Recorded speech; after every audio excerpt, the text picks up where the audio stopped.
Rich, can everybody hear me? I can hear you. Okay, sounds good.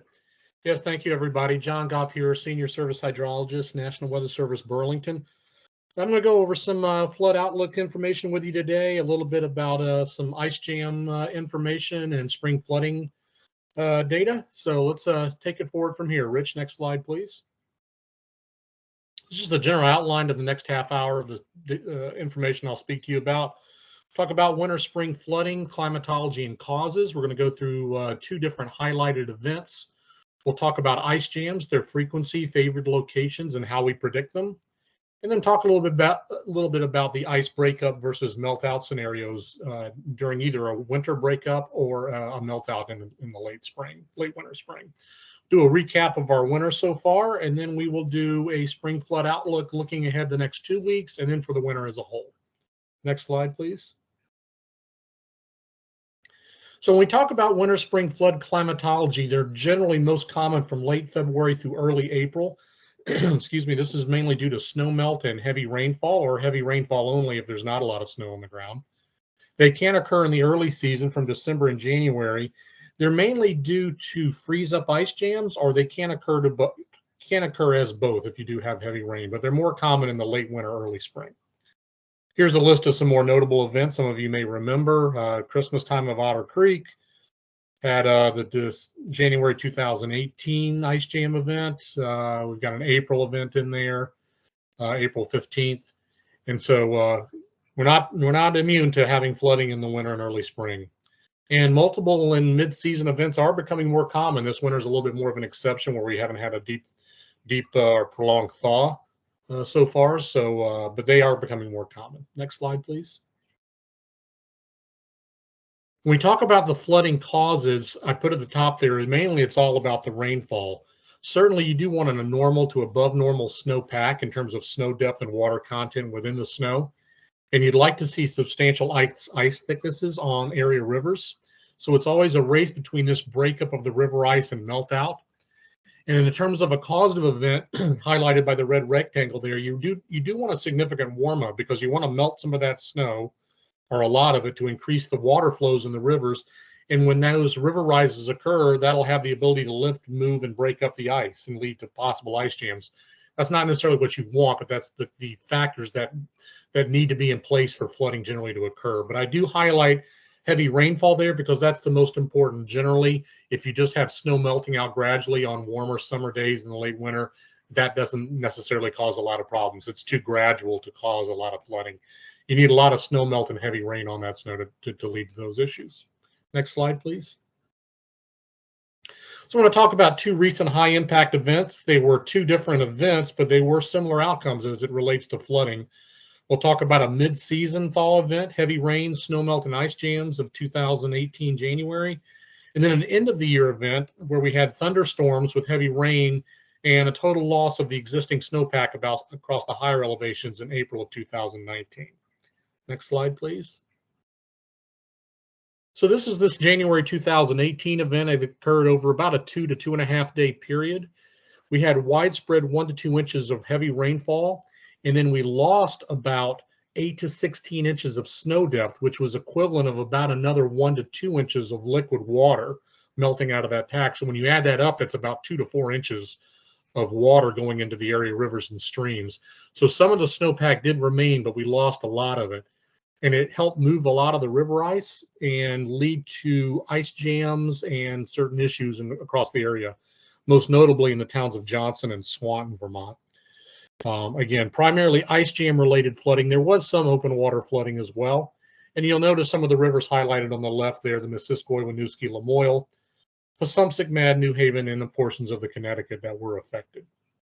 The plot you see there is the total rainfall ending. This did not include the amount of snow melt liquid that went into this event. Next slide, please. Here are just some shots around that time period of some flooding. You'll see the Lamoille River and the ice jamming and moving down the river on the upper left. Upper right is the Lamoille River at Johnson at the Sterling Market there, right where Route 15 crosses the river. They had significant flooding. It is a flood-prone area. This was one of the more significant events they've seen. Winooski at Montpelier down below. Not as much problems at Montpelier, but you had a lot of ice moving down the river, so it was something to definitely keep abreast of. And we also had significant problems in Swanton, where the Missisquoi River jammed up just downstream of Swanton toward the lake and backed up and flooded a number of residences, and they had to do evacuations, and it was kind of a long-term emergency management logistical challenge there in the town. Next slide, please. This is the other event I'd highlighted. This is April 2019, April 15th. So in this situation, we had about 1.5 inches to 3 inches of convective rainfall. When I say convective, I mean thunderstorms across southern and eastern Vermont. We also lost about 8 to 16 inches of snow depth from the high elevations, generally above 1,500 to 2,000 feet. And that put as much as an additional 2 to 3 inches of water into the watershed. So adding that all up, you know, it was 3 to 5 inches of rain that went into those areas down there, highlighted in the yellow when you add it all up on the map. That's just the rainfall totals we observed. It was primarily open water flooding. We had flushed out all the ice at this point. We're talking mid-April. Otter Creek did touch major flood level, and we did have some issues on the Winooski, Passumpsic, Wells, and also some of the lesser-known rivers down in south central, southeastern Vermont, such as the Pompanousik, the Ottauquechee, some of those watersheds. And some flash flooding was noted. Next slide, please. This is just a modeled plot of how much water we lost during that event. And this is the snowmelt component of it. So you can see highlighted in yellow there where that heavy rainfall footprint, all those blues and the legend there corresponding to that, we lost about 2 to 3 inches of water out of that remaining snowpack across the higher elevations. That we lost all of that in about one night. That's what you don't want to see. You want to see the snow melt gradually melt out over a period of a week or two. You don't want to see it all be lost in one night. And then if you notice the Champlain Valley down into Addison and western Rutland County, all those colors on the map are kind of brownish because we didn't have any snow contributions in those areas. But the snow melt coming out of the high terrain into the rivers was a big deal, adding to the water that was falling out of the sky on this event. Next slide, please. There were significant impacts from high water in this event. This is basically color-coded by town jurisdictional area and based off of minor, major impacts. You can see a lot of the yellows and oranges there, specifically concentrated in south central Vermont around the Rutland area, where there were significant impacts to certain structures.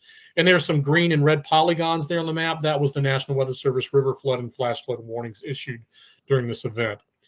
It's still a FEMA federally declared disaster, mainly for public assistance. These publicly declared disasters do tend to continue in existence for a number of years after the event, and that's DR 4445. Next slide, please. And these are the counties that were affected by that event. And you can see basically highlighting south central Vermont, especially Rutland, Windsor, and Orange counties, the hardest hit, a few spots in Washington and Essex counties as well. Next slide, please. Here are some snapshots of that event. Again, mostly open water flooding. You don't see a lot of ice on the rivers at this point. It's mid-April. And most of these shots came from those south central Vermont areas. Killington, where a water rescue occurred at a vehicle that got trapped in high water. And we can see some flooding in western Vermont down in southern Windsor County. Also White River and Stockbridge in Windsor County, and in Royalton, Vermont, some high water issues there. I'm not exactly sure what road that was being flooded there, but just some snapshots highlighting the impacts of this event. Next slide, please. So now as we move on, I'm going to talk a little bit about ice jam frequency, the causes of ice jams, where they occur, and how we predict them at the Weather Service to help inform partners of when the threats are high. The plot on the left is a rather old plot, but it's still rather relevant to this talk. It basically shows where all the historical ice jams have occurred in Vermont. These are logged at the U.S. Army Corps of Engineers Cold Regions Research Lab in Hanover, New Hampshire, and they are responsible for doing a lot of this ice jam research. The red dots show where ice jams have been reported over the last basically 200 years. The database goes back quite a long way. Some of that was obviously taken from anecdotal reports from old newspapers and et cetera. The larger red circles just indicate where more ice jams have occurred at that location over the years. So you'll notice places like Montpelier, there are several larger red dots because that's a more frequently, a place where ice jams have occurred more frequently in the past. But they can occur anywhere. They tend to occur a little bit more often on the northern stream rivers than the southern streams, southern stream rivers in the southern part of the state. But that's not to say they can't occur there. Looking on the right, the pie chart basically just shows when the ice jams do generally occur. And you can see the majority of them are in January, February, and March, just a few in December, and on the front and back end in April and May and November. In terms of January, that's mainly due to mid-season breakup ice jams when we have a big thaw event. And that could be probably said for the case of February as well. March is usually due to the late season breakup events when we finally get warmer into the sugaring season. Next slide, please. Okay, let's talk a little bit about favored ice jam locations. There's certain places we look at rivers where they tend to occur more often. And this is mainly due to several factors. The first I should mention is channel slope and the velocity of the current. Basically, what I'm talking about here is where the river is flowing fast, coming down a steeper incline, and then it levels out into a more gradual incline. And that basically leads to a slowing of the velocity of the river. So you have fast flowing water slowing down into a slower moving current. And just like you get in a traffic jam on the highway, when you run into these situations, the ice tends to back up in those situations. So you have a lot of ice flowing down fast. It backs up and jams up, or tends to jam up in those areas. The other main area that they tend to happen at are places where the channel is restricted. And this can come from a natural feature, such as an oxbow in the river, where it kind of swings around slowly and can get restricted. But a lot of them are due to man-made structures. And this is things such as bridge and railroad abutments. You see on the upper right there, I think that's a railroad trestle, and you see the bridge abutments down into the river. The ice can tend to get jammed up. The channel is constricted there, and sometimes it's shallower there right by those bridges too, and the velocity of the current slows. And then places, other things such as any place where the channel is naturally narrowed. There are several places where you get oxbows, or in the case of East Georgia, where the river slows down, the Lamoille River slows down as it flows into Lake Arrowhead, a very favorable place for ice jams. Next slide, please. I did want to mention the U.S. Army Corps does have assessments report for the towns of Swanton, Johnson, Coventry, and Linden. These reports were compiled over the last several years after input from the local town jurisdictions and getting feedback from people on the ground, and they put out these reports that are available online. The one highlighted here is from Johnson. This is just a picture that's included in that report, and it shows where favorable places for ice jams occur in those towns and some mitigation strategies that the towns can opt to take to help lessen the impact of future ice jams. There are current meetings being planned with these 4 towns to discuss the final issues and the findings of those reports and strategies going forward. So you may hear more of that from Vermont Emergency Management in the future. Probably going to occur later this month or into March. Next slide, please. Okay, let's talk about ice jams and ice out scenarios. There are 2 different things we typically look at, whether we want to have a thermal meltout scenario, thermal meaning I kind of tend to say warmer weather where the ice just kind of melts out, or a mechanical breakup type of situation where something is forcing the ice to break up as opposed to slowly melting out. You want the former rather than the latter. Next slide, please.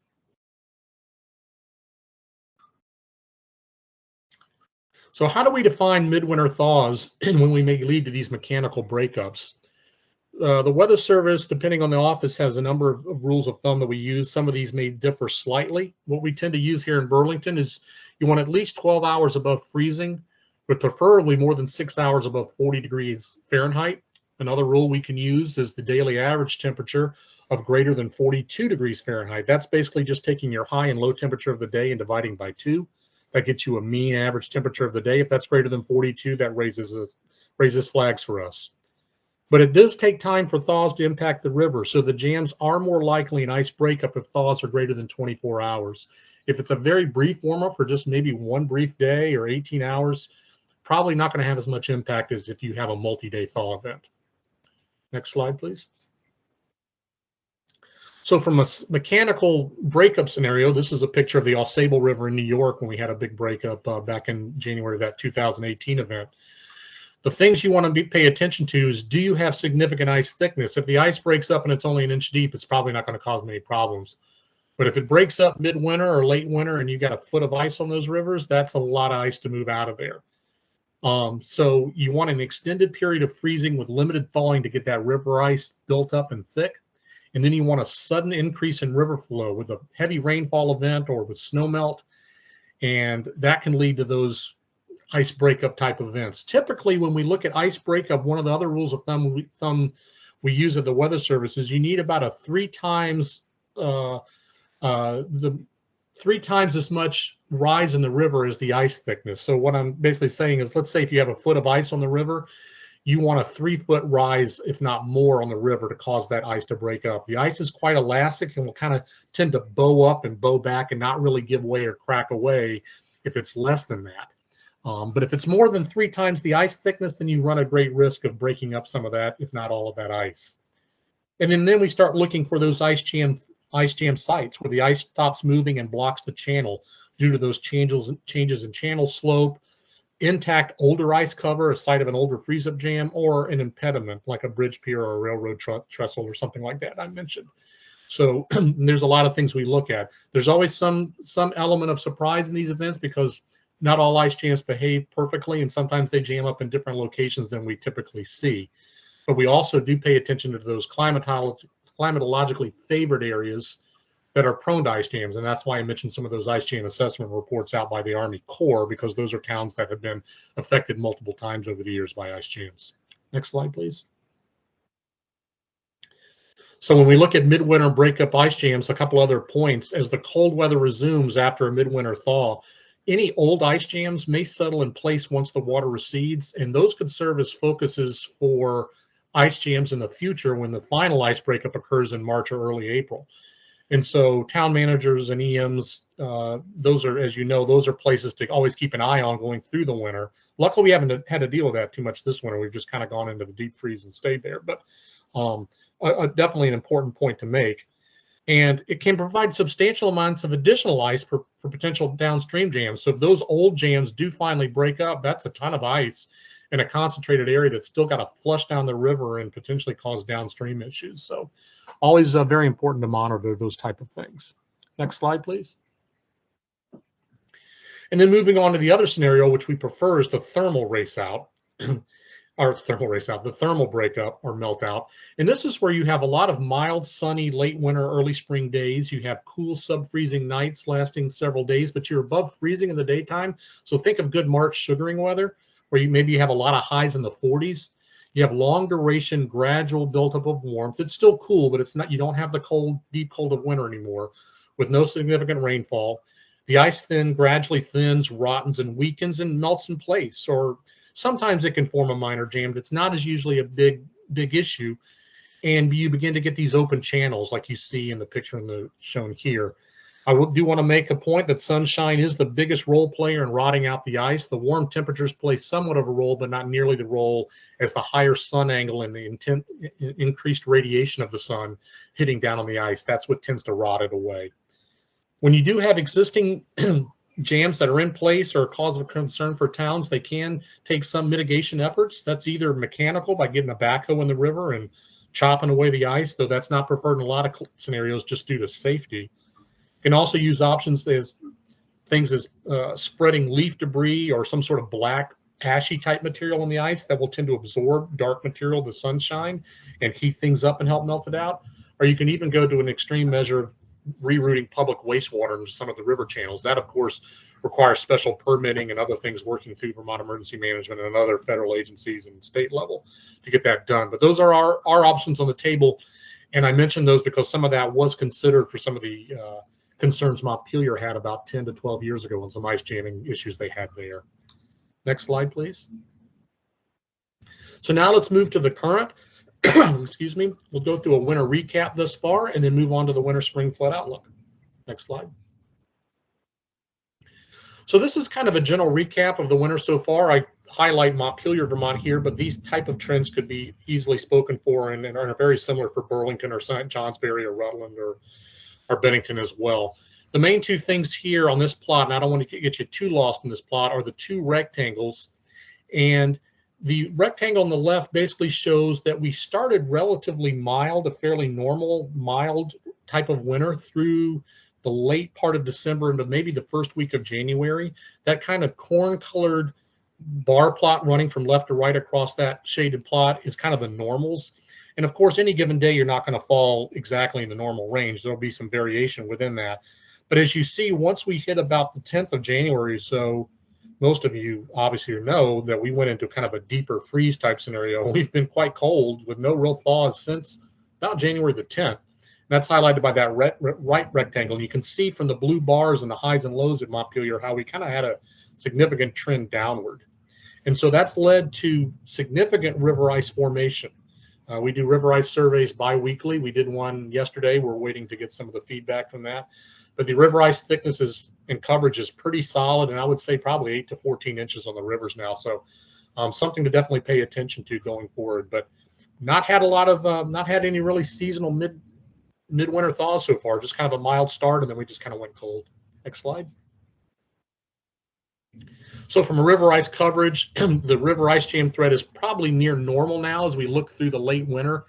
There still could be a few freeze-up jams out there, but this presentation was made about a week to a week and a half ago before I shot it to Rich and VEM, and so a little of this is slightly dated based off the current cold conditions. But I would say right now the threat of ice jam flooding in the near term is probably below normal, but the long-term threat is definitely normal because you have, depending on what kind of event we have, because you have a lot of river ice out there.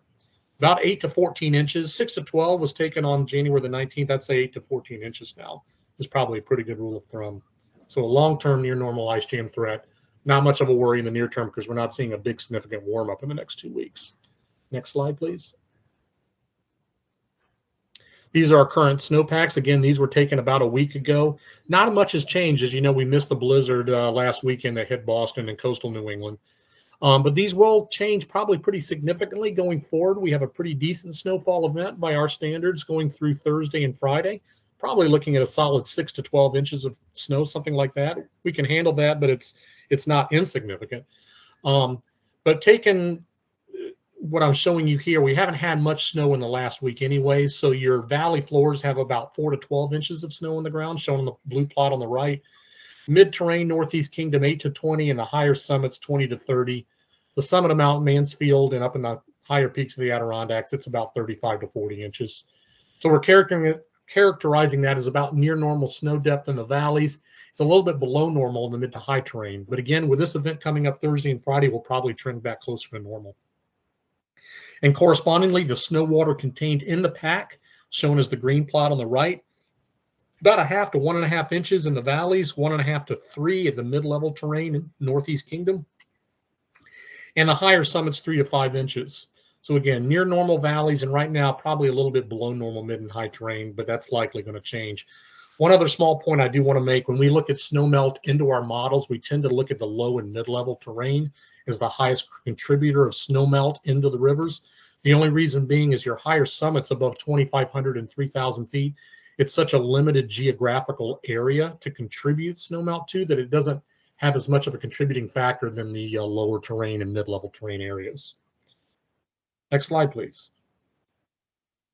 Do want to remind everybody that it is still winter and we're still relatively seasonably cold out there. We've thankfully gotten a little bit more tolerably mild here the last few days with highs in the 20s and maybe even 30s tomorrow. But the last half of winter from this point onward, still about 1/3 of our snowfall still occurs, especially from here through about mid-March. So we still have an appreciable amount of snow that we could potentially add to the pack, and that's always something important to keep in mind. Next slide, please. I do want to mention our soil moisture states. This is the National Drought Monitor. I know some of you follow these plots. I do want to note that abnormally dry conditions still persist across north central and northeastern Vermont, and some of that may change going forward, depending on how much precipitation we get through late winter into early spring. I mention this because when the ground becomes unfrozen in the later part of the year and the snow starts to melt out, the absorption capacity of the soil is also important when you gauge runoff into area streams and rivers. So if the soil is dry, even though you don't want to see drought in the state, that can actually be beneficial because the soil has a higher absorption capacity up to, for the liquid water running into the system. So anyway, something just to keep in mind to mind there, but that is a factor we consider. Next slide. We want to address Lake Champlain here. There are no immediate concerns. This plot's about 10 days old, but as you know, Lake Champlain does change fairly gradually. And it's the same now about February the 1st. It's about a normal plot. The black line shown on the plot is the normal median or mean level of the lake. It normally peaks late April, early May, when the final amount of the spring runoff goes into the lake. It's a very gradual process. Of course, all these things can change going forward, but right now we don't see anything appreciably on the horizon that would lead me to believe that we have a long-term flood threat on Lake Champlain. We're pretty close to normal for this time of year. Next slide. These 8 to 14 day outlooks, they kind of change over time. I made the above normal, below normal characterization there on the text is a little out of date because these maps auto update. But generally speaking, temperatures from 8 to 14 days from the 8th through the 14th is generally above normal to about normal, which are highs generally in the 20s to around 30, low 30s.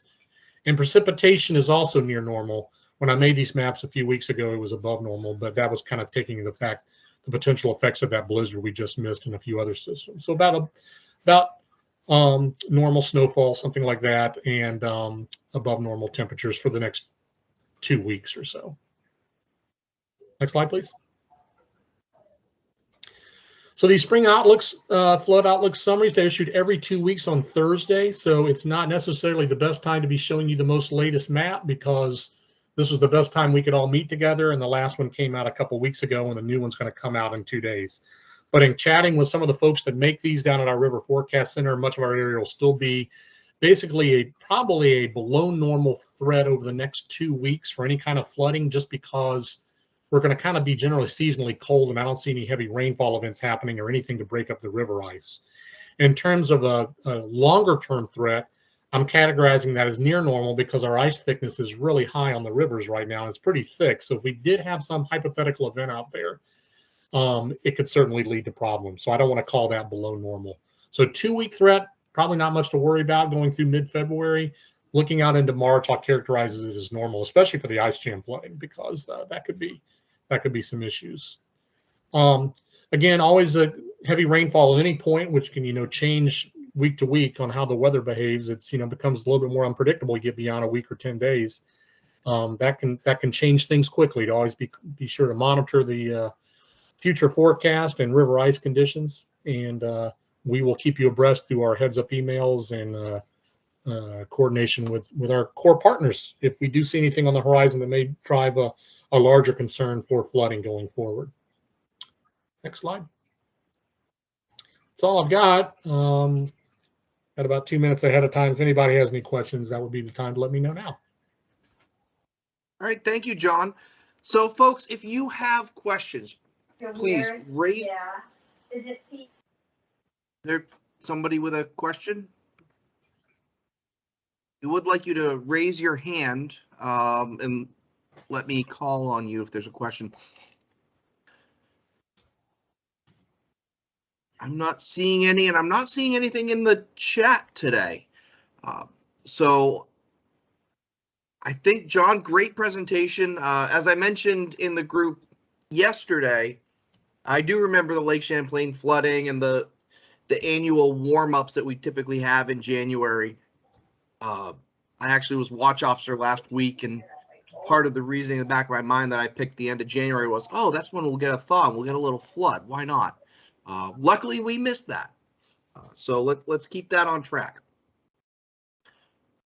All right, seeing no questions, thank you, John. And we're going to head over to the Agency of Transportation, and we have Shauna Clifford with us today to talk about what AOT can bring to the table when we have floods and disasters. Shauna? Thank you, Rich. Can you hear me all right? Yep, loud and clear. Perfect. So as Rich said, my name is Shauna Clifford. I'm with the Vermont Agency of Transportation, District 7, which is in St. Johnsbury, and I'm a project manager here. So I work with the communities within District 7 to recover and prepare and find additional funding sources when there is a disaster. Next. So as I said, preparation is a key to trying to mitigate against flooding events. So how does VTrans help with preparation? We do collaborate with a few of our partners, such as the RPCs and Vermont Emergency Management. And we do this on all three, right from prep to response to funding. But in preparation, how do we help the towns? We work with towns all year long. We look at their infrastructure. We meet with them in the spring to talk about what kind of projects they have going, do some design for them. We also work with them on road erosion inventories. And as I mentioned, we do that in conjunction with the regional planning commissions. Road erosion inventories are segments that are looked at that are hydrologically connected. So in theory, they're most prone to potential flooding and erosion. When we look at those inventories or even do the field visits, we look at ditches, culverts, and road surfaces. We will help towns prioritize their issues. So, is this section of road as critical as section B? So we help put their plans and their summer work plans into a prioritized list. We also promote towns to do preventative maintenance, and included in that is the town road and bridge standards. Town road and bridge standards were originally meant for flood resiliency, and it's a minimum standard that towns should adopt. And having town road and bridge standards actually also increases the amount of money they could see for funding opportunities. So we answered questions and advised towns about these standards. The last piece of the preparation is to relay to the towns to know their contacts. Who in the districts should they be going to if they have any questions road related, or in my case, many of my towns call me for things that aren't necessarily road related. Next. So response and recovery. Our roles during response and recovery is to, again, work alongside regional planning commissions and Vermont Emergency Management. We help perform damage assessment. So there's a flood event. The RPCs will reach out to towns to verify what kind of damages they have. Once they find out that the damages are on town roads, we are notified, so that way we can help firm up the numbers that are given to Vermont Emergency Management. Once Vermont Emergency Management gets these numbers, then they can figure out whether or not it will trigger a FEMA disaster and if we need to do a preliminary damage assessment. We will go out and work with the towns to get these estimates as close as possible, and that helps make the decision whether or not FEMA is going to be triggered. And I believe Ben Rose is on here, so he'll talk a lot more about that after. When we're doing our damage assessments, we also look to see whether the roads that are damaged are on a federal aid highway. FEMA does not cover federal aid highways, and FHWA ER does, and that's one of the programs that we administer. As I mentioned, we also look at the severity of the damage to see if we can trigger any of these grant funding opportunities. We also work with the towns if they need assistance in obtaining other resources, such as, gravels, culverts, contractors, things of that nature. Oftentimes during a flood event, if it's more statewide, these resources become less available. So we're there to help provide if there is something needed. The districts also do technical assistance. So a town has a culvert that is blown out during a flood event. We can go in and we can help them with survey, the design of it, putting together RFPs, and making sure that they follow whatever grant funding source that they're using, make sure they're following their rules. And that goes along with the documentation, because each of these grant funding opportunities do require significant documentation. We also will look at, there's not just FEMA, but as I mentioned earlier, there are a couple of other funding opportunities, which I'm going to talk about on this next slide. Next. So the first one is the federal FHWA ER program, Emergency Relief Program. It basically, in order to be eligible, the damages must be from a natural disaster and it must be on a classified route. So the town road must be either functionally classified as a rural major collector or higher, and in a federal urban area, it needs to be classified as an urban collector or higher. When we gather the damage estimates for these routes, there's a threshold that needs to be met statewide. The overall threshold is $700,000. And that $700,000 is the accumulation of damages on our state routes as well as the eligible town routes. So if collectively over the state we meet $700,000, then towns will be eligible to participate in this program. The per site repair cost threshold is a little different than FEMA. Again, Ben will talk about that. But for federal highway ER, it's minimum $5,000. There's two types of work with federal highway ER: emergency, which is 100% federal money, and it has to be done within the first 180 days. During this time period, the permitting requirements are less because it's considered an emergency. It's just get her done, basically.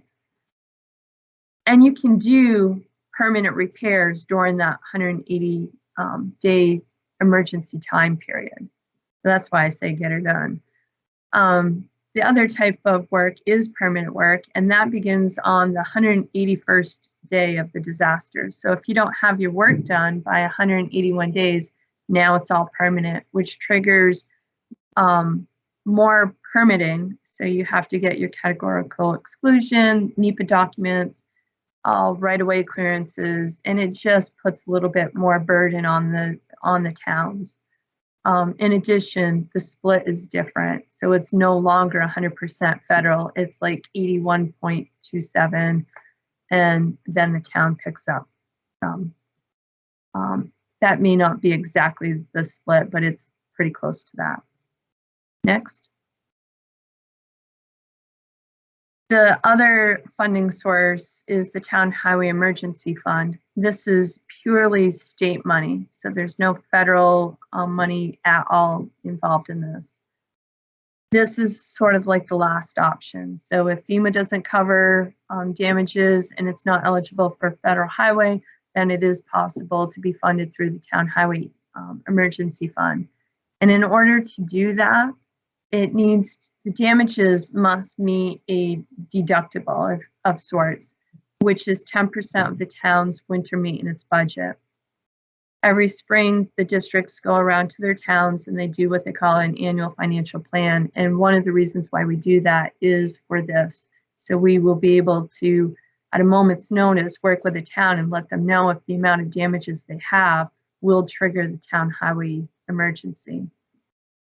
The actual reimbursement of, if a town's found eligible, the actual reimbursement is the greater of either 90% of the repair replacement costs or that 10% of the town's non-winter maintenance budget. So usually it falls into the 90% rule. So the towns would get 90% state and they pick up the other 10%. That is the case most of the time. There are a few rare exceptions. For both the federal highway and the town highway ER, this is where having codes and standards is very valuable, because if you have a section of road, in both cases, a section of road that are all 15-inch culverts that get destroyed during a flood event, both programs will pay towns to actually make the upgrade to town road and bridge standards. So no longer would we be telling you have to put in the 15-inch pipes. It could be 18, in some cases even more, depending on what the hydraulic situation looks like in that area. Next. My last slide is basically just the district project manager contacts. There's 9 districts. I have 8 counterparts, and there's our names, numbers, and addresses, email addresses if you have any issues or need to reach out to anybody during a flood event. If you have any questions, please feel free to shoot me an email or give me a call in the cell. You don't have to be from my district, but I can answer any additional questions that there might be out there. Thank you, Rich. Thanks, Shauna. Really appreciate all the information and all that our VTrans partners can bring to the table to help our communities. I know as a regional coordinator, I get asked quite a bit, hey, you know, we got damage from these training thunderstorms, but it really wasn't a disaster FEMA-wise. What else is out there? So having knowledge of what VTrans can bring to the table can really, really help a lot of our communities. So before we get into A&R, are there any questions for Shauna?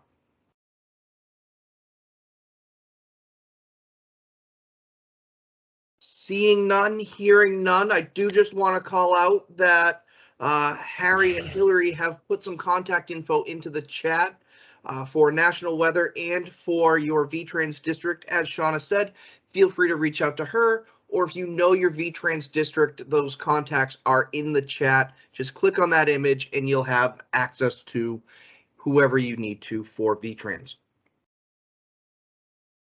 All right, next I want to bring up John Broker Campbell, Scott Jensen, and Josh Carvajal from the Agency of Natural Resources. They'll be talking to us about what it means when we have a flood. What are some of the river corridors? What are the things that you have to do as emergency managers and local officials in a flood scenario? Gentlemen? Rich, this is Josh. Can you hear me okay? I can hear you just fine. Okay, so I'll be presenting the first part of the slideshow. Okay. So next slide. So I'm Josh Carvajal with the River Management Program. I cover Bennington and Rutland County as a river management engineer, which is a regulatory program for perennial streams. So anytime you're working in a stream or a river, you need to get a permit from the state. Next slide, please. So I want to be clear that ice is not regulated under the stream alteration permit. So the soil and woody debris within the channel on the stream bed and the stream banks is what we regulate. So if you have an excavator alongside of a river on top of a bridge and are just moving ice, you do not need a permit from the state for that. If you get into having to stabilize eroded slopes related to ice jams and erosion, something like that often requires a permit, and the river management engineers are available to come out and take a look and determine that for you. Next slide, please. So all of our towns throughout the state kind of know their problem areas. You know, each year during ice out, they often have same problem: ice building up behind a bridge or flooding out fields. And the river management engineers are here for technical assistance whenever you run into problems related to ice and flooding. Next slide, please. So there's a couple of permitting processes available under the stream alteration permitting. This one's the emergency protective measure, and this is basically the town saying we need to do the work right away, and we're going to contact the Agency of Natural Resources Rivers Program via the web page and report the activity. So a lot of towns don't feel comfortable doing this. They'd rather have the technical assistance provided by the river management engineers, and we're always available to come out and take a look at a site. So the difference is that this is kind of a self-reporting, self-permitting process of the emergency protective measures. Whereas if you have a river management engineer come out during a flood event or right after an ice out or when there's problems, we can issue what we call next flood measure permits. And those are field permits that the river management engineers issue in order to cover the activity that is actually regulated by the stream alteration general permit. So typical activities are going to be removal of flood-related deposits. If you have buildup of debris and sediment upstream of a structure, or if you have it within the channel itself and it's causing flooding, those flood deposits can get removed. Stream bed and bank fills, if you need to armor an eroded stream bank in order to protect existing infrastructure, whether that's buildings or bridges, that's an allowable activity. Temporary stabilization and restoration of infrastructure. So if you have culvert crossings and you have erosion upstream and downstream, the road embankments at risk of failure, you're allowed to stabilize those existing structures. And temporary berms. If you need to berm up adjacent to a river or within the river channel in order to reduce potential risk to public safety or existing structures, that is an allowable activity. And there are standards that need to be met for all of these allowable activities. And a lot of this type of emergency response is often temporary in nature, but working with your river management engineer is going to help you as a municipality understand how to meet those standards so you're not doing things twice. Next slide, please. So this is the map of the state with the 5 river management engineers and their contact information. And feel free to reach out to the river management engineer that's within your, that covers your municipality.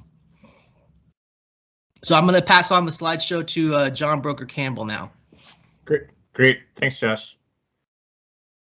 So almost all of the towns in the state participate in the National Flood Insurance Program, and they do so by having adopted local flood hazard regulations.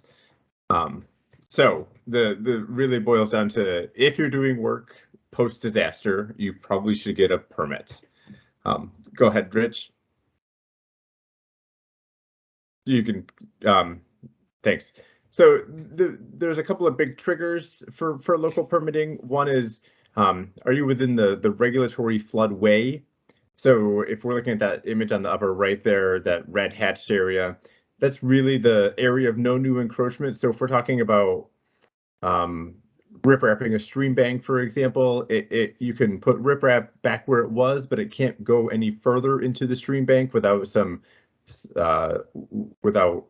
doing a hydraulic analysis to ensure that you're not increasing the velocity within the stream channel.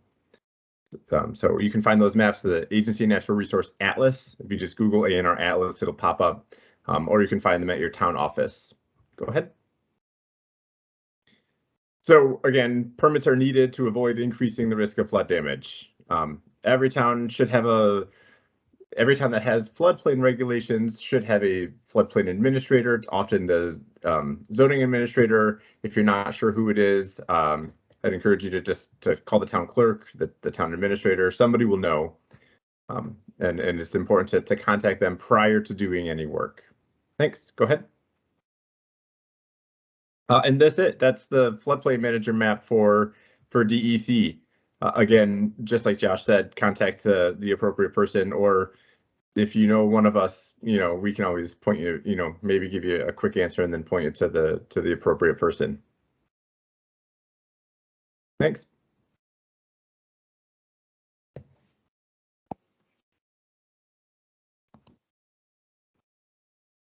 All right, so Josh, and thank you so much for all of the information. John, thank you as well. I've worked with both of them. They are fantastic to work with.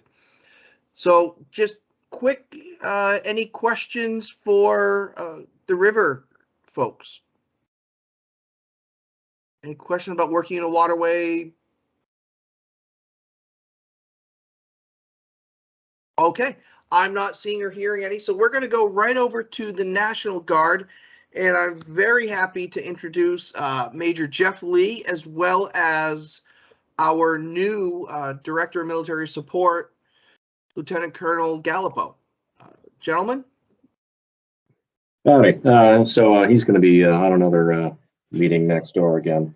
Again? And, probably again tomorrow. All right. So Major Lee, let's go ahead. All right, next slide. So the Vermont National Guard has a dual mission. We support the president, so we provide forces to fight the wars overseas. But we also support the governor and by effect also the civil authorities, and that is you, the town managers. So our funding comes for the federal mission. So anytime that we do domestic response or equipment loans or any of that, we have to seek reimbursement. But usually by the time that you call out the National Guard, it's covered under some sort of disaster declaration anyway. So VEM will work with you folks to cover the costs. Next slide. So what does the Vermont National Guard offer? We offer two things, capabilities.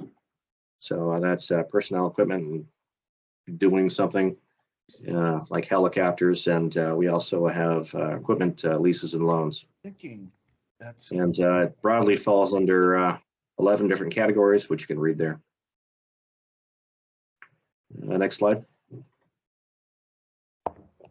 So here are some example capabilities and leases and loans. So we have the fire department over at the airport, who has a mutual aid agreement with the local fire departments. But also during a large scale event, we can call in assets from other states, like that plane there that puts out large fires. For a hazmat response, we have the 15th Civil Support Team, who shares some jurisdiction aspects with the state hazmat team. We also have the 158th EOD over at the airbase that shares the jurisdiction aspects with the Vermont State Bomb Squad. On a day-to-day basis, we also do community relations, so flyovers, guest speakers, band performances, that kind of thing. Next slide. Now, as you get into larger scale type responses, we have more capabilities that are slightly more exciting. So we get ground transport support. So moving large amounts of commodities, like for example, with Irene, we moved MREs and water to isolated communities. And also during COVID, we supported the Vermont State Food Bank with large amounts of food. The picture there with the satellite and the tent is the JISC. So it's a communications package that we can deploy to local incident commanders. In the middle there, you see the sandbagging machine. So that can be done by equipment loan, or it can also be done as a capability where we have bodies preparing sandbags for you. We get aviation support for our larger scale things, so transporting commodities, or like if it was a mass casualty situation, which is unlikely, we could assist in that. Civil disturbance, of course, and search and rescue. Next slide. All right, so how do you request this? You go through Vermont Emergency Management. You're going to give them like a few details about what you're looking for. So a good point of contact of who at the location needs the thing, and describe what you need, not a thing specifically. So like say we need 500 gallons of water a day rather than an Army water buffalo, because there might be something more suitable that they can find rather than one of our water buffaloes. When do you need it? Where do you need it? So like a street address works best for that typically. Next slide. There's a few limitations on what we do. So if we're performing our federal mission, we have to do that. So like if we have forces deployed overseas, we're not going to pull them back for a hurricane. They're committed to that mission. If there's an existing commercial service that's able to fill a need, then they have to be the ones providing that typically, or if there's some sort of local jurisdictional thing, typically they're going to go there first. And we're not taking business away from folks. Like bulk water transport, that exists as a business, so we shouldn't be doing it because we're taking money away from the private sector. Tent rental, we shouldn't be doing it, and regular air medical transports like DART. If the available service exists at the public sector at the local level, typically we won't do it. So like if you have an existing police, fire, EMS type thing, then we're not going to engage that. We're more higher level. So like think large scale disasters for using the National Guard. And if the request is inappropriate, we're unlikely to support. So surveillance on U.S. persons, like searching for a fugitive, loaning distinctly military equipment to law enforcement. Like if it's a law enforcement type thing where there's a lot more restrictions on what we're able to do, so it's less likely to be assigned to the National Guard. Next slide. If you would like to know more, FEMA has a course online. How can we be reached? I get the boss's phone number and email there. I get mine as well. You can also contact the JAC 24/7. And we also have a contact page on our website. Pending anyone's questions, I think that's the last slide I have. All right, Major Lee, thank you so much. Appreciate the information. One of the questions that our watch officers and our staff at emergency management get asked quite often is, well, how do we get the guard? And what you just said is exactly right. You know, you come to us, you say, this is the mission that we need. We need, as your example was, 500 gallons of water per day. We at emergency management will link you up with the best resources. As Major Lee said, he can't really take business away from businesses. So we may give you, if you need water, we're going to give you the number to private water haulers. And the guard really is that option of last resort in events like that. So thank you so much for the information. Really appreciate it. And I hope for a lot of our partners on the line, you learned something from that. So at this point, folks, we are up to a break in our schedule. So we're going to allow you, 5 minutes to get up, stretch, walk around, grab a drink of water, grab a little bit more coffee, whatever it is. And we're going to come back here. Now, unfortunately, technology, they haven't added the timer into my computer yet. So I'm just going to go off my phone. I have 10:03. At 10:08, we're going to come back and we're going to get back into our presentation. Our first group up is the Division of Fire Safety when we return. So, folks, I will see you in 5 minutes. Get up, stretch, come back, be ready to ask lots of questions. Thanks.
Hi, everybody. Welcome back. We've kind of hit, maybe not time-wise, but presentation-wise, we've hit the halfway point for our 2022 Spring Flood Outlook presentation. So up next, we have the Division of Fire Safety, and we have Mike Greenia, Pat McLaughlin, and Mike Cannon that will be presenting. Gentlemen, take it away. Thank you very much, Rich. Good morning, everyone. Mike Greenia here from the Division of Fire Safety, and we're going to go over some of the different things that the Division of Fire Safety has and does and can offer you in a disaster situation. Next slide, please. The Division of Fire Safety has been in existence for over 100 years in one way or another. And basically the mission that we use, we talk about is we're keeping people safe where they live, work, and play. Now, we do that through many different types of things that we deal with, including code enforcement, fire service training, public education, hazardous material response, fire investigation, and search and rescue. Now, Vermont's a little different than many other states and localities that the Division of Fire Safety also is the building officials throughout the state. Many towns and villages do not have local fire marshals or building officials that can look at buildings and assist in those types of situations.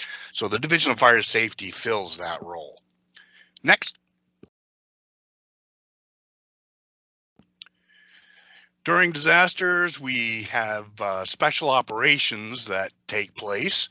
This allows us to have personnel that respond to events in many different ways, either looking at the buildings or assisting on scene for technical assistance or anything like that. We are available 24/7, and we have folks that are on call. Best way to request assistance is through the Watch Officer program through EM. Next. During a disaster, we will set up a operations center. We call that the Fire Safety Operations Center. And much like the state EOC, we use that to coordinate and assist in providing information and plans and coordination of our teams that are out there. Next. We also can provide everyday assistance to normal incidents, not just for disaster situations, but you know, say you have a question on a fire alarm system that's not properly operating, and they want to reoccupy the school and carry on the school day. How do you go about doing that? We can provide you know, on-scene assistance or technical advice in many different ways for that. Next. During a disaster, the teams use what they call a rapid building assessment. And basically, as soon as the water goes down, we want to try and get people back into their homes or back into businesses that are trying to get operated. But we want to make sure that the building is safe for folks to be in. So we'll look at that as a rapid assessment to make sure that the building is structurally sound, the electrical is good, there's no fuel spillage, such as a tank in a basement or something like that that's been tipped over, or things like that. Next. And again, we'll look at all buildings. Normally, our jurisdiction is not in single-family homes. However, during a declared disaster, we are allowed to assist in the assessment of a single-family home. Generally, we will do that as a team.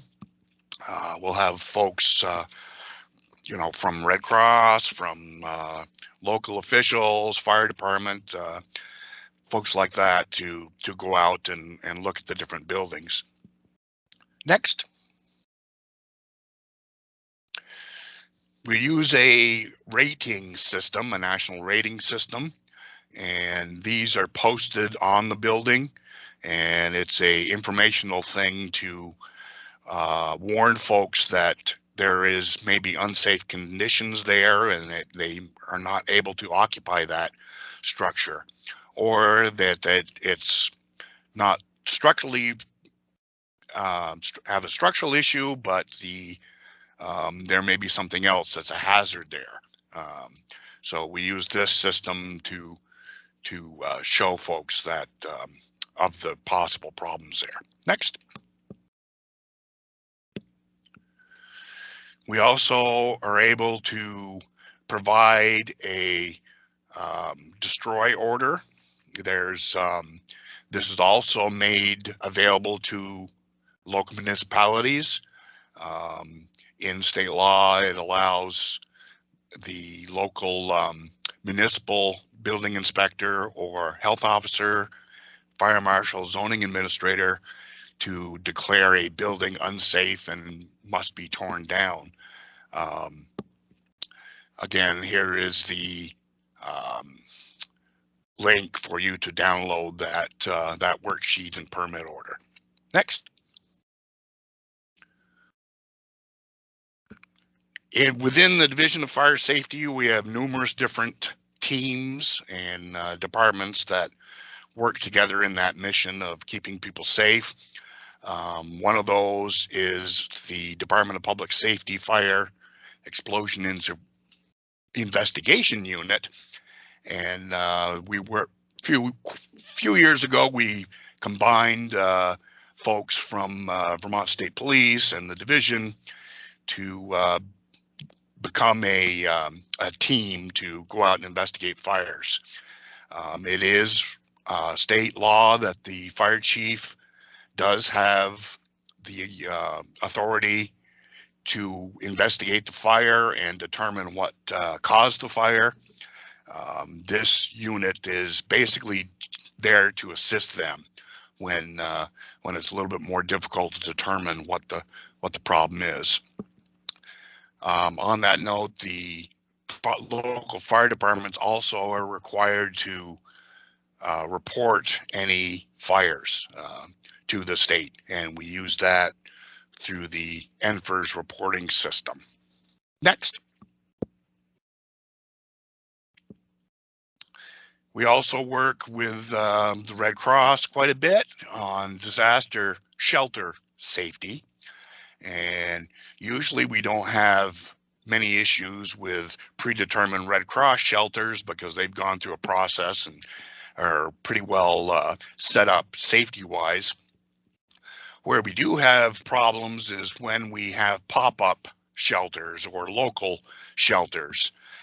They may be in a building that is not really designed for overnight stay or something like that. So our fire marshals will come out and take a look to make sure that the situation is set for overnight stay where people are sleeping. Next. And we also, during the pretty much year round, we use public information and education to help teach folks. We're also part of a MARC, and my friend Jason will be talking a little bit more about that a little bit later. And basically, we just go out to provide education and answer questions and stuff like that. We're involved in a lot of public events with our fire safety trailers. at the schools, fairs, and stuff like that. We also have an ongoing program called Fire Safe 802 that provides smoke alarms and carbon monoxide alarms to the local fire department to go out and install those in homes that do not have them, or folks that need stuff like that. We also can bring that to bear during a disaster situation. Next. And now I'll pass it over to Chief McLaughlin to talk a little bit about Hazardous Material Response Team. Good morning. My camera is sideways, so I will shut that off because that looks crazy. My name is Pat McLaughlin, and I'm the chief for the Vermont State Hazardous Materials Response Team. And we are here to assist local jurisdictions with hazardous materials incidences, from anything from a radiological incident that hopefully never happens, but the potential is there and we're trained and ready for it, to your regular oil, diesel spill, chemical spills. We work with the fire department and work under the incident command system in the operations section, and bring the technical capabilities and know-hows to manage and mitigate hazardous materials incidences. We are available 24/7, 365 days a year through the hazmat hotline at 1-800-641-5005. That's answered at the Westminster State Police Barracks, and they'll put you in direct contact with the hazmat crew chief that is on call to either answer your questions over the phone, get a team response, get a decon line, or just make a notification of a spill, and we'll get you in contact with our partners at Agency of Natural Resources to get a cleanup contractor started your way. So we're here just to assist. Again, if it's a flooding incident and you're running all around dealing with tons of stuff, and you still got propane tanks, floating down the river or some kind of issue like that, you just need the additional personnel to deal with those kind of incidences. That's what we're here also to help you with. Augment your local fire department to be able to deal with those propane leaks, gas leaks, and things of that nature that are overwhelming the local jurisdiction. So again, that number for us is 1-800-641-5005, and that's the Vermont State Hazmat Hotline. Without further ado, I will turn it over to Program Manager Mike Cannon for the Vermont State Urban Search and Rescue Team. Thanks, Patrick. Welcome, everyone. The state USAR task force, we are 90 strong, and we bring a variety of training and tools to bear to a local incident should the local incident commander request our services. A few things that we can offer during a flood or an ice jam event would be some of our technical search capability that include the ability to access people that are trapped due to floodwaters. We offer unmanned aerial vehicles, drones, that can be used to hastily and safely search for persons trapped or assess floodwaters or ice jams for the local incident commander. Other capability include the ability to search wide areas where we're able to bring a large number of our personnel to a scene. They will come with search canines, specialty equipment, search cameras, boats, UTVs to assist any municipality that may need that. We also come with structural engineers and structure specialists that are capable of assessing any damaged structures due to the flood or the ice jam. Next slide, please. Our task force has a robust swiftwater flood capability. These assets can be pre-deployed to an area high risk prior to an event unfolding. Our team has swiftwater boats embedded within our task force that can be divided into a number of smaller teams that can fan out across multiple municipalities that are potentially affected by the floodwaters. The task force also coordinates 10 other partner agencies that have varying levels of water rescue capability, and those resources can also be pre-deployed or pre-staged in high-risk areas, and they are located geographically throughout the state. Through these partnerships and memorandums of understanding, we have access to about 25 boat teams that can be activated through the Vermont Emergency Management Watch Officer Program. As I said before, we really like to be pre-staged or pre-deployed prior to a flood event if you think your community is in risk of that, rather than getting the very frantic 2 o'clock in the morning call that the water's coming into a lot of these residences. We can be accessed, like I said, through the 1-800 Emergency Management Watch Officer number. And that would be it, Mike. I turn it back over to you.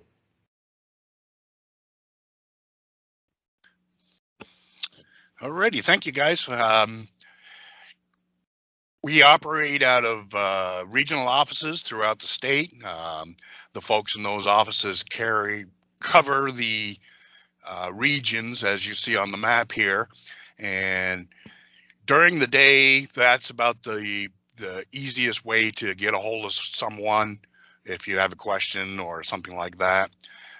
One thing to note is that the central and regional office located in the central part of the state has moved to DPS headquarters in Waterbury. So a little bit of location change. The phone numbers have stayed the same and things like that. So we're all set there. So next slide. And that does it for us. Thank you very much, everyone, for joining us, and have a fire safe day. All right, thank you, gentlemen. Really appreciate the information. I want to just allow a minute or two if there's any questions for the Division of Fire Safety, whether it's for Mike Grenia or Mike Cannon with the task force in Swiftwater, or Chief Pat McLaughlin of the hazmat team. Questions for them?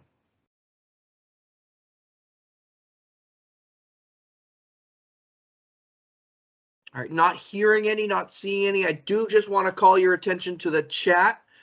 Hillary and Harry have been doing a great job posting all of the contact information for our speakers, as well as informational links and things pertinent to what they've talked about.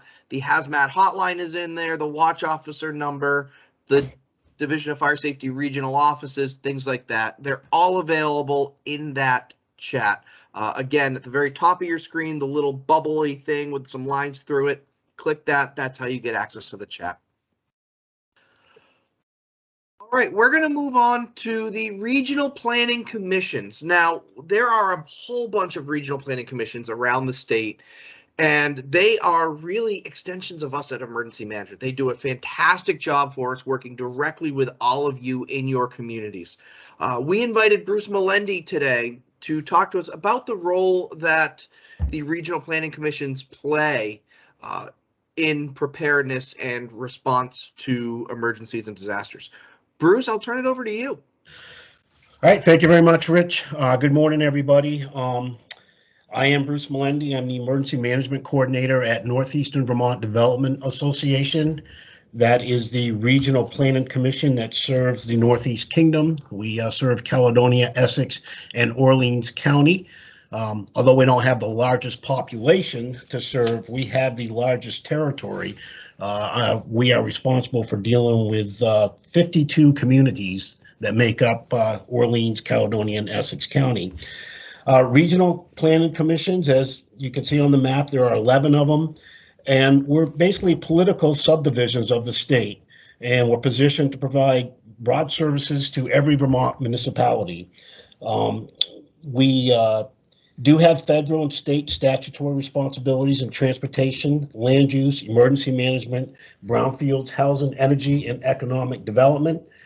And the work of the regional planning commissions is supported through a complementary combination of local, state, and federal funding. As Rich said, we work closely with Vermont Emergency Management. And I'm not going to get into all that we do in the regional planning commissions in just a few minutes that we're together.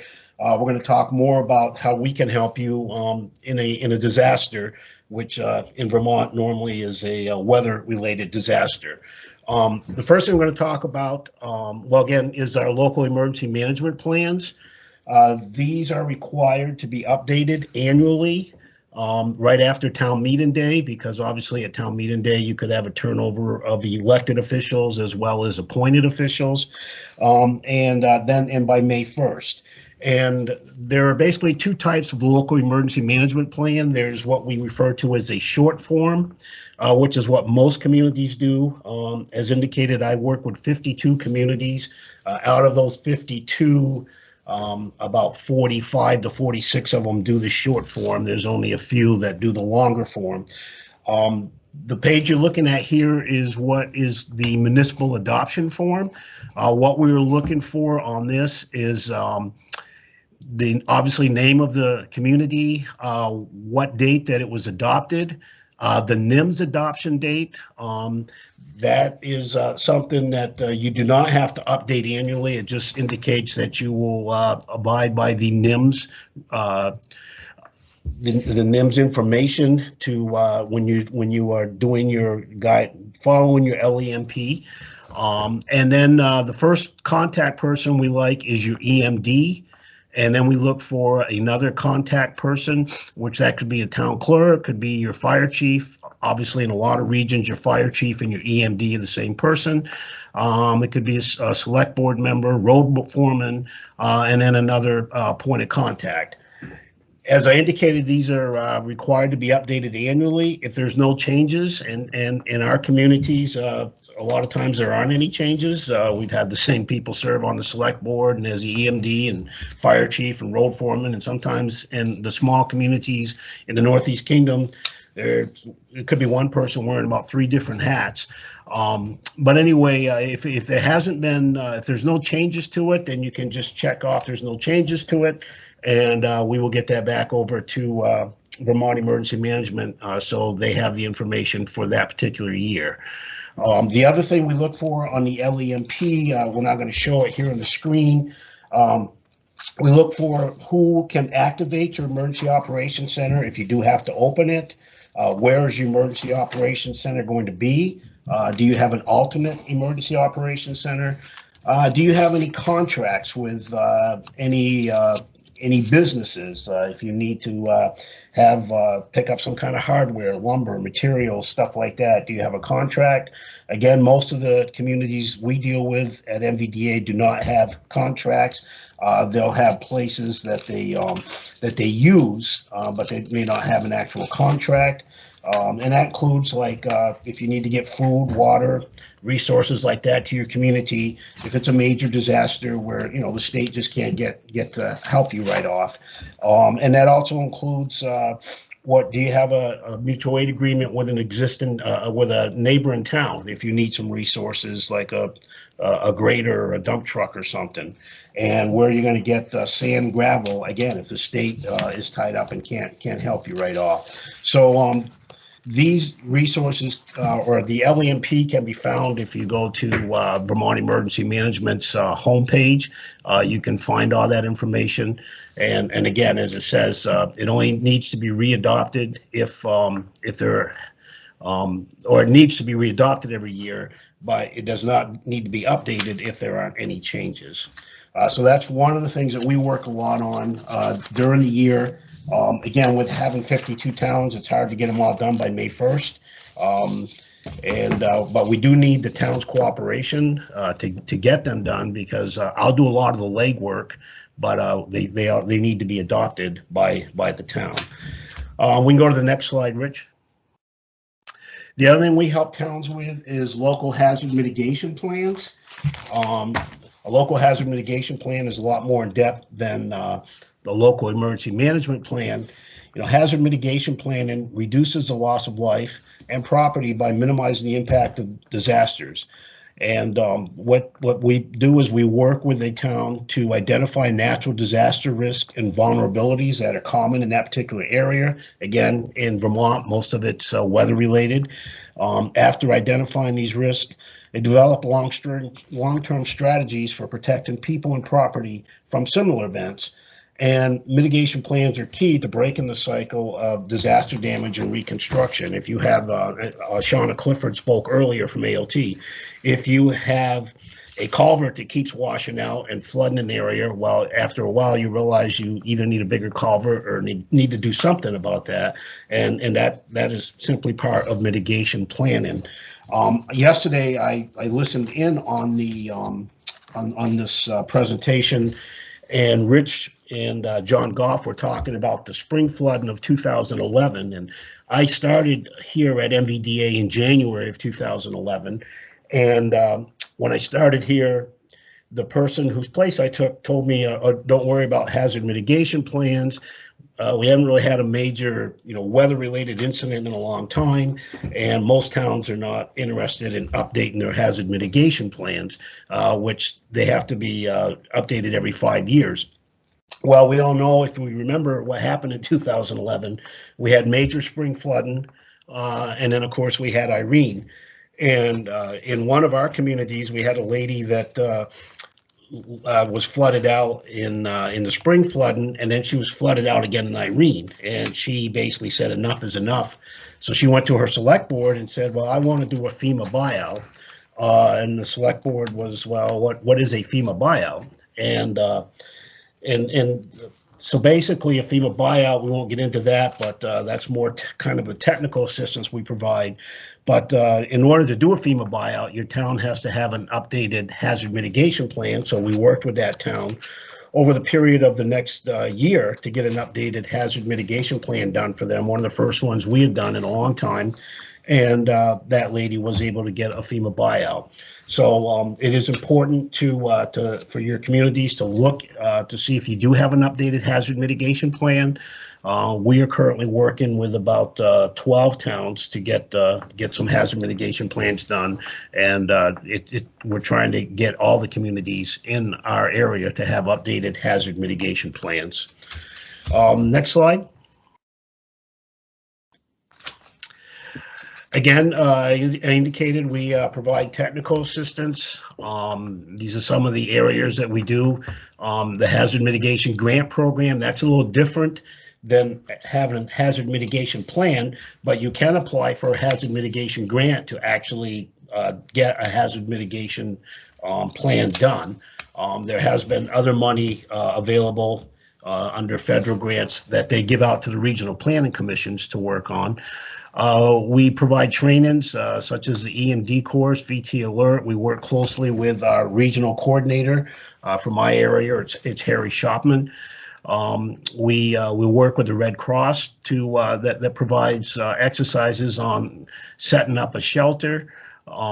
We basically, one of the things that I do in my area, I have two hospitals, North Country Hospital up in Newport and NVRH here in St. Johnsbury, and I'll work with them sometimes to do an exercise they have to exercise certain things, and we'll work with them. So there's a lot of different things that we will do to help your community. One of the things that a lot of towns have inquired about is generator grants.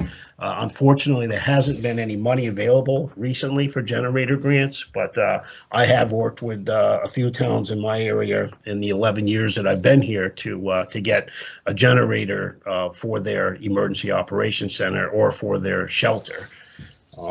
Next slide. And the other thing that we have here at regional planning commissions is we have local liaisons. We're required to have at least 3 local liaisons available for when there is an incident that Vermont Emergency Management will reach out to us and say, hey, we got some weather coming, and can you check on your towns to see if there's been any damage? We try to be proactive and reach out to them ahead of time, but obviously you don't know until after the incident has happened. But these are some of the things we collect information on: their roads and infrastructure, public infrastructure, the businesses and schools, power outages, residential damage, isolated areas, have they opened up any shelters, we will also provide people to work at the State Emergency Operations Center.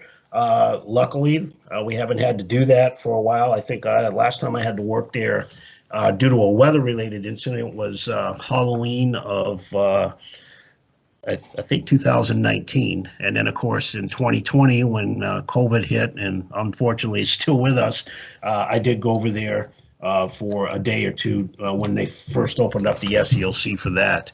But we will go wherever we're needed when Vermont Emergency Management calls us. Obviously, our primary responsibility is to the areas where we're assigned, but there could be an incident where, and this happened with Irene, the Northeast Kingdom did not get hit anywhere near as hard as other parts of the state.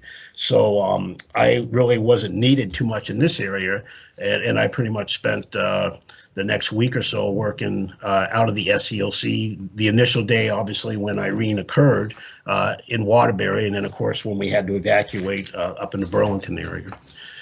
So these are some of the things that the Regional Planning Commission does, and if you have any questions, feel free to ask me. All right, thank you, Bruce. I really can't emphasize enough how much of a tremendous partner the regional planning commissions are and all the work that they do working with all of you at the local level. So thank you very much to Bruce and all of the regional planning commission folks. So You're welcome, Rich.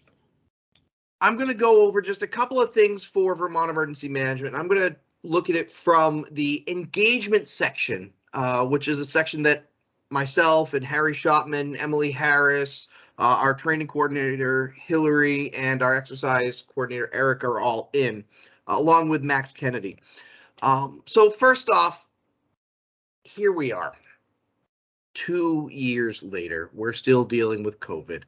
I'm sure a lot of you are sick of hearing about it and sick of staying home and staying safe. I mean, I think the original thing was 15 days to flatten the curve. Well, we definitely flattened it. But anyway, we do have some ongoing calls on Thursdays at 1 o'clock with local municipalities and emergency responders. So if that is something that you are interested in joining, just to hear the latest status, what's out there, what the latest guidance is, please feel free to jump on that. vem.vermont.gov/COVID-19 first responders is the direct link, or just vem.vermont.gov. Heck, you could Google Vermont Emergency Management and get to that. Bruce did a great job addressing the local emergency management plan. I do just want to emphasize from the emergency management standpoint, the state standpoint, the 3 points of contact are critical, because I've had to do it where on a holiday or 2 o'clock in the morning when an ice jam is forming, I've had to reach out to a local community and give them a call. So having accurate phone numbers for those points of contact are absolutely critical. So please, as you're going through your LEMP this year, make sure you don't just put an office number for somebody. Put some way I can reach them, or anyone could reach them after hours if need be. We don't routinely call you at 2 o'clock in the morning, but when we do, it's because something bad's happening. So as I said at the introduction to this, I am a regional coordinator. There are 3 of us at Vermont Emergency Management. I cover the southern half-ish of Vermont down here. Harry Shopman covers the northeast section, and Max Kennedy covers the northwest. Now, Max has been on military leave for a little bit, so Emily Harris is covering for him. If you have a question, you want to do a deeper dive into some planning, you want to build some annexes, you want to do some training or exercising, we are the ones to talk to. Also, if you have a disaster affecting your community and you just need help getting your EOC going, setting up incident priorities, things like that, you can reach out to emergency management and ask that somebody be deployed to your town. Now, I can't guarantee that we'll get there. But we are the ones that, if you need someone, will make the drive out to you primarily. So we do have that ability to come and help you in a disaster. Now, there's 3 of us and there's 252 of you. So we won't be able to get to everyone, but we will try if you need us. Also, it's been mentioned many times today, if you need something, whether it's you need help from ANR, or you need to access something from AOT after hours, or you want the hazmat team or Swiftwater team, call our watch officer. We have somebody who's on duty 24 hours a day, 7 days a week, 365 days a year, and yes, that is every single holiday. That number, 800-347-0488. Even if it's just a question of you don't know exactly where to go or how to figure something out, give us a call. One of the other things that we can help you with is Vermont Alert, and we'll talk about Vermont Alert in just a minute. Just a couple of seconds, I should have said. Here we are, Vermont Alert. If you haven't heard, you're missing out. This is a tremendous software that we use. It's a web-based notification system. It allows us, and by extension, all of you, to reach your residents in times of emergencies. Now, if you go to vtalert.gov, you can sign up yourself for an account, and you can monitor what's going on in your town or your area. I showed you the map a little bit ago of our regional coordinators. For my area of Southern Vermont, I have signed up for all of the alerts for traffic, weather, hazmat, structure fire, things like that. So if there's something that goes out and it causes a problem in my area, I'm going to know about it. If you have Great Aunt Mildred that lives up in Highgate and you want to know what's going on up there, you can sign up for the alerts for Highgate, even if you live down in Windham County. As a municipality, you can opt into Vermont Alert so that you can send messages, whether it's parking bans or, announcements for snow removal or water breakages, things like that. You can do that through Vermont Alert. Now, you can do that to your registered subscribers, people that have opted into the system. If there's a really big bad event, Chief McLaughlin is on scene of a tank truck rollover with ethyl methyl bad stuff leaking and you have to do an evacuation, you can reach out to emergency management and we will hit the E911. We have the ability to do a reverse 911 essentially to any business and household within the state that has a landline. We also have the ability at emergency management to hit cell phone towers. Now, those are really for true dire emergencies, which is why we at VEM have that capability.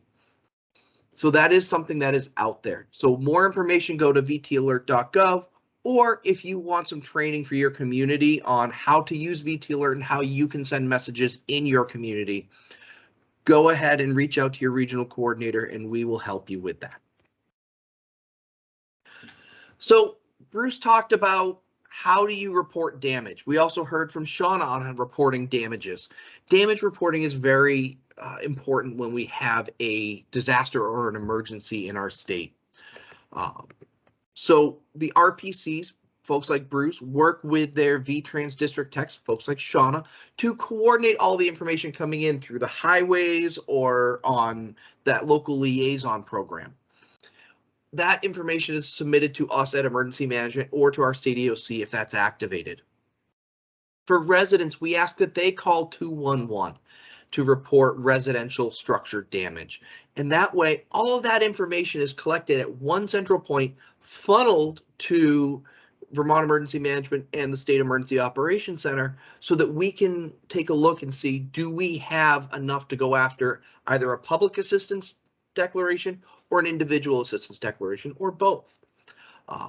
And we're going to let Jason Goslin talk in just a minute about what we do with that residential damage and the tie-in to what's called the Individual and Family Needs Recovery Task Force. So just another little quick plug. Coming up on May 26th, we will have an in-person learning day. Now, over the last 2 years, I've been sitting here at home and I've missed getting out to my communities and seeing all of your smiling faces. I really have. So I'm excited to let you know that at Lake Maury on May 26th, we will have an in-person event. This will be run similar to how we've run our conferences in the past, where we will have different tracks and different sessions, but it's limited to one day. And it's also limited to the first 150 people that register. We do want to keep this as small as possible while still reaching a lot of you. We've also opted in a virtual track because, Lake Maury, while it's the most central place in the state, really is a drive for some people. So we do have that virtual track so people can register through the learning management system and stay home, whether you're in Bennington County or you're up in St. Albans and you just don't feel like making that drive. If you have questions on this, you can contact Hillary Scott. through the email here, dps.emhstraining@vermont.gov. So now I want to kick it over to my good friend and former coworker, Jason Gosselin. I worked with Jason for a number of years on emergency management before he defected over to the Agency of Agency of Human Services, where he is the emergency manager there. And he's going to talk to us about what we do to help individuals in times of disaster. Jason? Thanks, Rich. First off, we're not former coworkers. We continue to be coworkers on a number of every day, Jason. Every day we talk. Hey, good morning, everybody. Again, my name is Jason Gosselin. I'm the Emergency Management Director at the Vermont Agency of Human Services. I'm going to be spending the next few minutes talking about supporting households following a flood. Next slide, please. This is what I'm going to be talking about. It's really focused around recovery. I'll discuss a little bit of recovery, an overview, where it begins, what we can do to support folks immediately after a disaster. Rich talked a little bit about that individual and family needs recovery task force. We're going to get into that a little bit. To include the task force plan and 2 annexes of the plan, the multi-agency recovery center and the disaster case management. I'll talk a little bit about federal support. I'll discuss some challenges and then open it up for questions. But before I get into it, I'm not going to be talking about in terms of public assistance recovery, rather recovery for support to individuals and families that have been impacted by disaster. This is commonly referred to as individual assistance. Next slide, please. These 2 bullet points talk a little bit about where recovery begins. And taken straight from the State Emergency Management Plan. Basically, what it tells us is that there's an individual assistance officer in the state of Vermont that has the responsibility for coordinating resource support that have recovery capabilities. And that individual assistance officer is the lead and the chair of the Individual Family Needs Recovery Task Force. The important thing here to remember is that recovery always begins during response phase. Doesn't matter what type of disaster it is, but it's important that we take that away. And to that effect, one of the things that I do when I'm in the State Emergency Operations Center, following each state EOC briefing, is I'll capture that information and in turn provide that information to the task force members so that when we do transition to recovery, they're that much more informed about the situation that is unfolding. Next slide, please.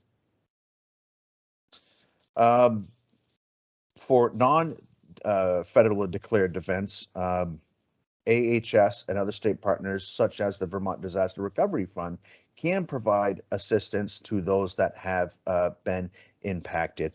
All of that information flows through the Individual and Family Needs Recovery Task Force.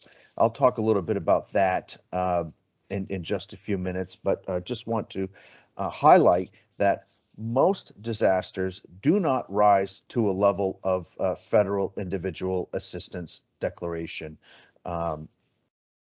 Last year, the state of Connecticut received an individual assistance declaration. It was the first one in FEMA Region 1 or New England in 9 years. So these declarations do, at the federal level, are not quite happen as frequently as public assistance declarations. So what that means is states and local organizations need to identify ways to help out folks that have been impacted by disaster through local or state and sometimes federal resources, but more often than not, it's going to be trying to figure this out with existing in-state resources. Next slide. With regards to the damage collection process, we do and have worked with Vermont 211 working with local emergency management directors, working with local officials, working with the regional planning commissions, and gathering some information, some preliminary information on those discussions. We're going to conduct an initial assessment, and if we feel, and working with the state EOC leadership, if we feel there is a need to pursue this, we're going to ask 211 to start collecting information with regards to the impact of the damages to families and households. Some of the questions that 211 is going to be looking for is, what's your name? How can we contact you? Do you have any chronic or acute immediate needs? Do you have any sheltering or water needs? Is your home insured? Do you live in a mobile home? Do you have any financial assistance needs? And one very important question that they ask once this information is collected is, can we share your information with other organizations that might be able to be in a better position to provide support? That is very, very important. Some folks do say no, they just want to report the information, but quite often a lot of the people reporting damages are looking for some type of support. And by asking that question, it allows us to take their information and pass it along to the individual family needs recovery task force. The last bullet point there is a YouTube video of the last disaster that we had, and one of our task force partners is the Vermont Organizations Active in Disaster, or VOAD.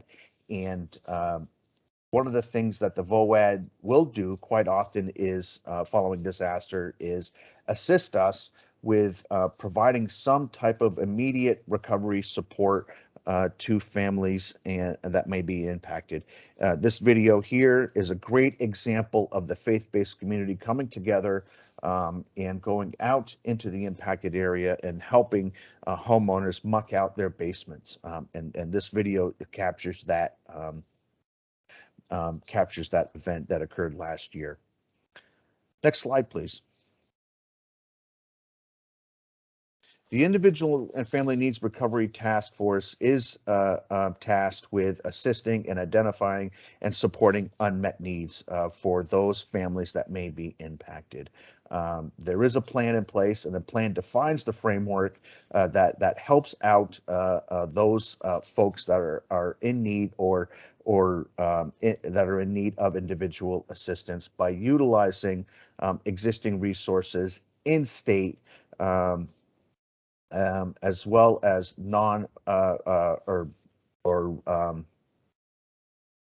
yeah, I think that's a good stopping point there, Rich. If I can switch to the next slide.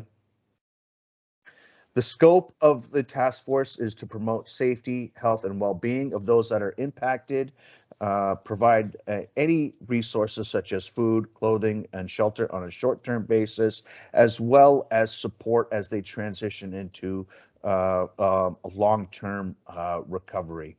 They do facilitate the appropriate financial assistance that might be that the individual or families might qualify for. We do also encourage the existing social service programs that are already in place. We do reconnect those displaced populations with the social services.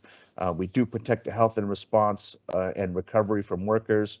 And we do promote a clear social service communication by providing accurate, appropriate, and accessible information. And that is usually through 211.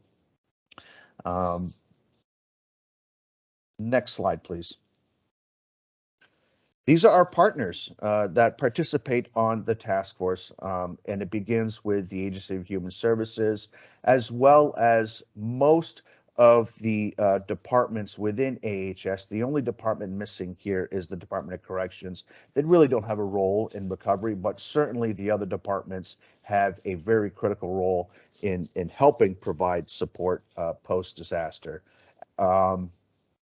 We also have VEM as a critical partner on the task force, as well as economic, housing, and community development.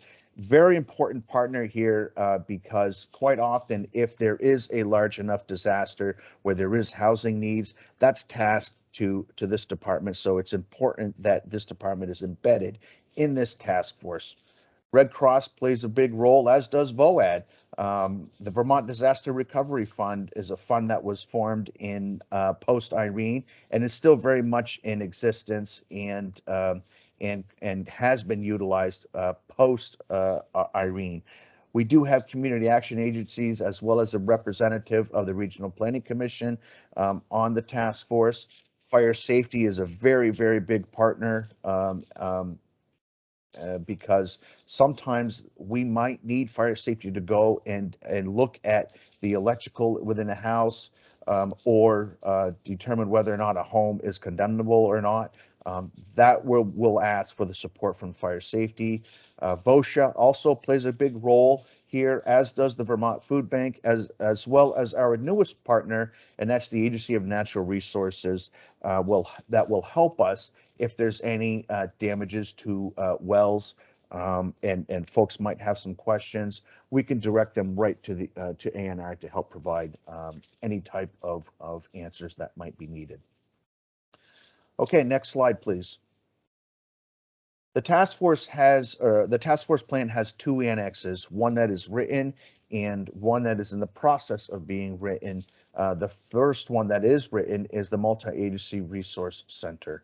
What this is just a physical location where people that have been impacted in a community or communities can go and meet directly with any of those task force partners. And those partners can provide immediate support by meeting with those folks at the appropriate center. This center is not managed by AHS or any of the task force partners. Rather, we will work with the local community or communities or the local emergency management directors to identify who could manage this this resource center. This is not a designated, these resource centers are not designated locations. However, we will work with the municipality officials in order to identify one should it be needed. Next slide, please.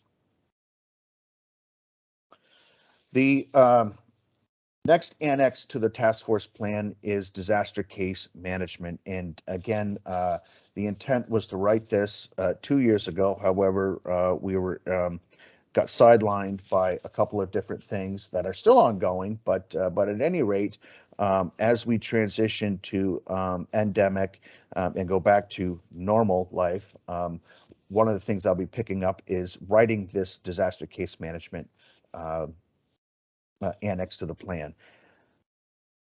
That being said, in the summer of 2020, we did provide training to a number of volunteers who want to be or who have an interest in becoming disaster case managers.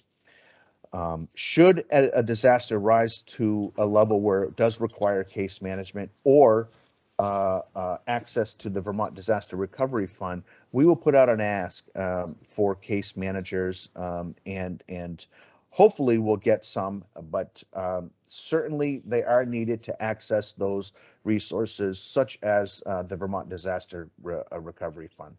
Big challenge here is that they're not, disaster case management is not always a foregone conclusion or an avenue that we're going to take post-disaster.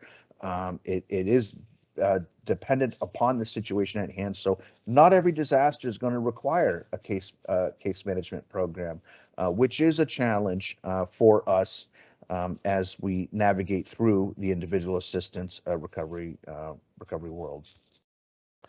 There might be times when the disaster is large enough that we might request some federal support.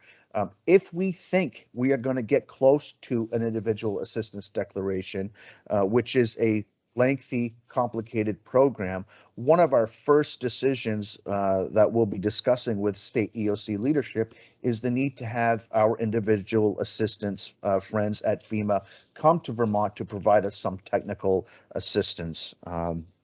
And if agreed to, they will come and provide some type of support and go into the field and do their own assessments as well. Based on that assessment, they may come back with us with a number of different recommendations, including the possibility of opening up a disaster recovery center. This is a little bit different than a multi-agency resource center in that the disaster recovery center is really designed for longer term individual assistance recovery. There are several designated disaster recovery centers statewide, and one of the things that I do on an annual basis is I touch base with those facilities to ensure that they still want to serve as a disaster recovery center should it be needed. Next slide, please. I've talked a little bit about the challenges, but I'll just highlight these just again. Not every single disaster requires individual assistance recovery. It's a fine line between what it might be needed or what might not be needed or needed. Doesn't matter to me whether or not during response phase it is needed. I'm still informing the task force partners of what is transpiring just in case. Disaster case management is a challenge for us, and that is because not every disaster requires a case manager. Thereby, some of the volunteers simply just lose interest. So definitely a tough nut to crack here, but we have acknowledged that case management will be has been and continues to be an ongoing challenge. And then the final thing is similar to a public assistance plan that Ben has written for Vermont. I want to do something similar for individual assistance and write an IA plan for Vermont. I began this in 2018, 2019, and I do anticipate that I'll pick this up in the very near future. Next slide, please.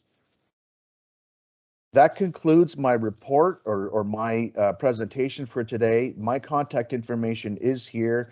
Should you have any questions about individual assistance, I'm happy to take them. Thanks, Rich. I'll turn it back over to you. Thanks, Jason. Really appreciate all the work that you put into this. And COVID has taken quite a bit of time away from some of these initiatives, but fingers crossed that we don't go into whatever is coming next and we'll get back on track with some of these. So thank you. And now I want to turn it over to my colleague at Vermont Emergency Management, Ben Rose, and Ben will talk about the public assistance program, and then we'll move to mitigation with Caroline Massa. So Ben, go right ahead. Thank you, Rich. Hello, everybody. I want to begin by commending all of the presenters today for moving quickly. We actually have time. I'm going to move quickly through public assistance and try to leave time for Caroline to talk about hazard mitigation.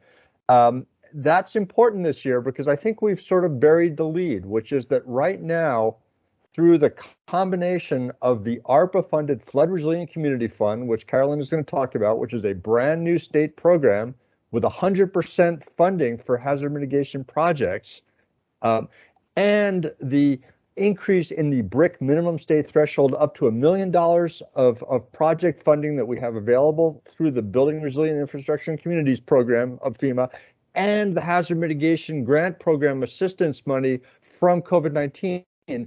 All of that combines to make this a moment in time when there has never been more money available to Vermont communities to do hazard mitigation projects. So that's really the headline. That's what has changed in all of these presentations since last year that is most significant for Vermont communities. Now, my task is public assistance.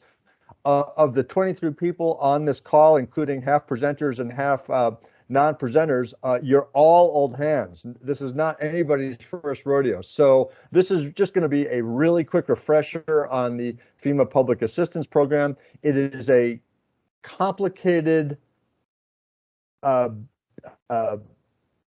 detailed program, but it's very slow. Okay, but you've all been through it, and it is well defined. There are lots of rules. So, oh, Rich, beep. All right. So, if you really want to get in the weeds, good bedtime reading is the Public Assistance Program and Policy Guide, affectionately known as the Papa G. The latest version is on the FEMA website, and you can find the answer to most of your public assistance questions deep in the Papa G. Beep. Okay, so before we can even ask FEMA to consider making a public assistance grant to the state and its sub-jurisdictions, we have to hit minimum thresholds. They change every federal fiscal year. For this current federal fiscal year, it's $1.63 per capita, or just over $1 million for Vermont to go in the front door, and the damage has to be in counties which incur $4.10 per capita times the 2020 census. So the numbers creep up a little bit each year. For Chittenden County, that's over $500,000. So if we have $1 million of damage, but 400,000 of it is in Chittenden, we may not even beat to the minimum threshold. And the minimum threshold is only one consideration in whether the president will grant a public assistance disaster. We essentially have to show that state and local resources have been overwhelmed. So every time we submit a disaster declaration request, it's a sad story that we're telling to FEMA about why we need federal assistance for the repair of our public infrastructure. Beep. As I said, the process is complicated. It starts with a disaster in the upper left corner, boom. So let's imagine that the disaster happened last night. Communities would be reporting their damages through the local liaison to the regional planning commission. We would communicate with VTrans. They would use the Survey 123 tool that you heard about to validate and estimate the damages. It's handy that most of the infrastructure damage we typically incur is concentrated to road damages, and in the case of ice storms, public utility damages. But if we believe we're approaching the thresholds, then the EM Director Borneman would request of FEMA that they join us for a joint preliminary damage assessment. And that is the information, once validated by FEMA, that we use to draft a declaration request for the governor. He sends it, the president approves it, then and only then we start doing the applicant briefings and tell you all the rules of the program in the nick of too late. Beep. So here's a typical disaster declaration. This is the cover sheet for the COVID-19 disaster, which has been going on for 17 years. Beep. I already told you about this, except now, after the applicant briefing, these are the micro steps. In order to get in the door as a community, you have to submit something called a request for public assistance. It's a one-page form that says, yes, we are in an eligible county and we want to be part of this disaster. And then FEMA assigns a program delivery manager to reach out to the town, and you start collecting the damages. Beep. And ultimately, what FEMA's program delivery manager will tell you is that there are 4 hoops to jump through for FEMA eligibility for public infrastructure. You're an eligible applicant. The facility is your financial responsibility. The work that you've done on it is eligible, and the cost is reasonable and competitively procured. Beep. This is the request for public assistance. It's, like I say, a form in something called the grants portal. It's sort of FEMA's version of TurboTax. It's really not that hard. It gives you as a community much more visibility and transparency on what's happening in the FEMA process as the damages move through the snake of FEMA public assistance. And if you need help, we should have every community set up with the basic registration now. If you need help or are not sure, you can always reach out to Kim Kanarecki, our excellent public assistance officer. She is to public assistance as Jason is as the IAO, the individual assistance officer to individual assistance. And the difference is that we have a PA disaster on average once a year, and we have an IA disaster. Last time was in 2011. Beep. So request for public assistance. There's 2 flavors of FEMA eligible public assistance: emergency work categories A and B, and permanent work, which are categories C through G. The difference is that category A and B work is ordinarily expected to be completed in 6 months. We, the state, can extend that by another 6 months. For example, with debris, it sometimes takes until spring for the snow to even melt away to see the debris. And then permanent work is 18 months, and we can extend it for another 18 months. So right now, what's weird about COVID is that we're in category B, and it's been going on for 2+ years. Beep. The permanent work categories are here. Again, we're typically doing road and bridge work. Beep. I talked about the deadlines. Beep. The main thing is if you're coming up against one of the deadlines, you can see it in the grants portal, and you need to ask Kim before you hit the end of the deadline so we can extend it. I'm not going to get into details on the Emergency Relief and Assistance Fund, but communities can see exactly where they are with respect to this program, which determines the level of state match for the non-federal 25%, since public assistance is a 75% federal share program typically.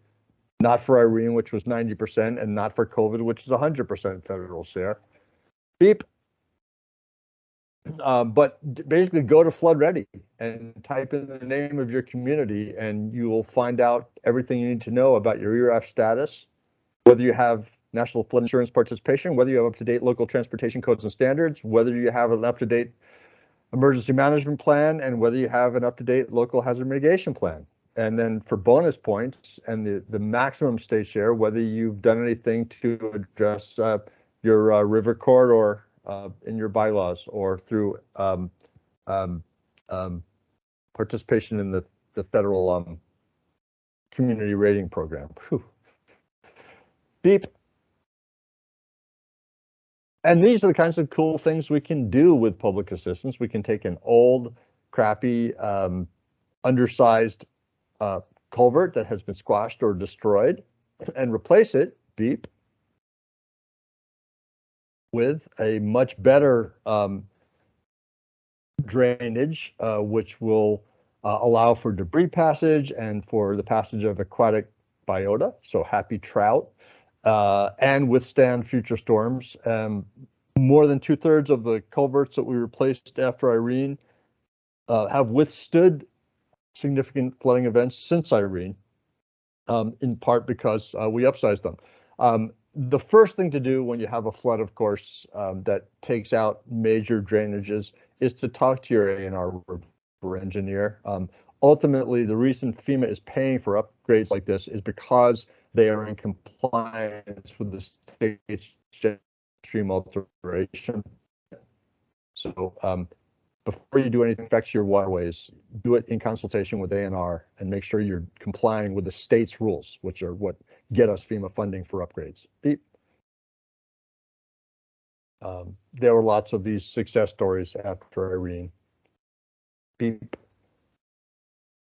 The PA program is really flexible. It allows you to do an improved project or an alternate project. An improved project is when a community says, gosh, we're replacing this stretch of road or this bridge. There will never be a more cost-efficient time to make it safer for pedestrians and bicyclists, for example. And so we would like to tack on to the repair work we're doing that's FEMA eligible some additional elements that are discretionary.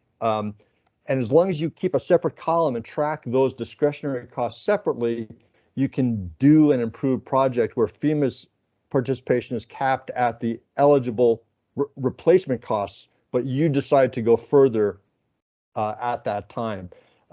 So there's also something called an alternate project, which is when you say, you know, this road, this segment only serves 1 or 2 houses and they have alternate access.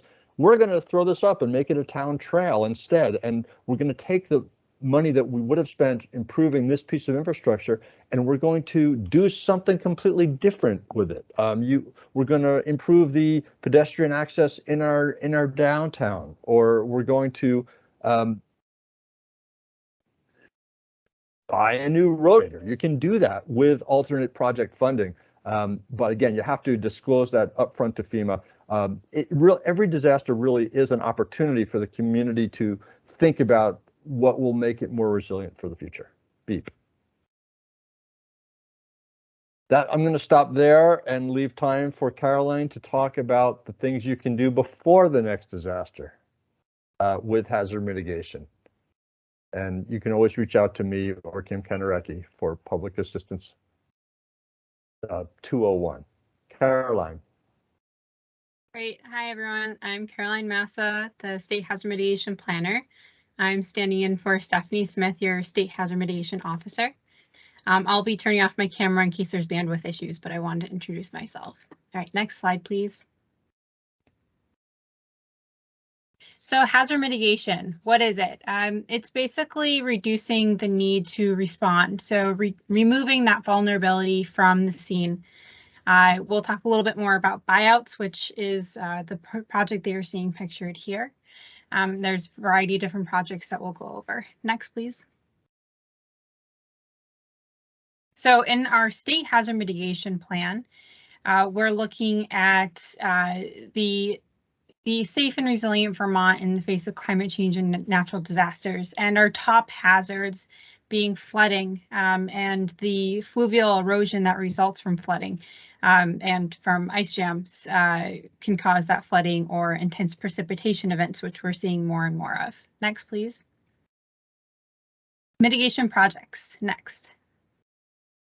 So here is a buyout project. A buyout is where there's a property that's damaged by a flood event, and we're able to secure funding to remove that property from the floodplain or vulnerable location, depending on your funding program, so that it will not be in harm's way in the future. So protecting life and property through this mitigation action. Next, please.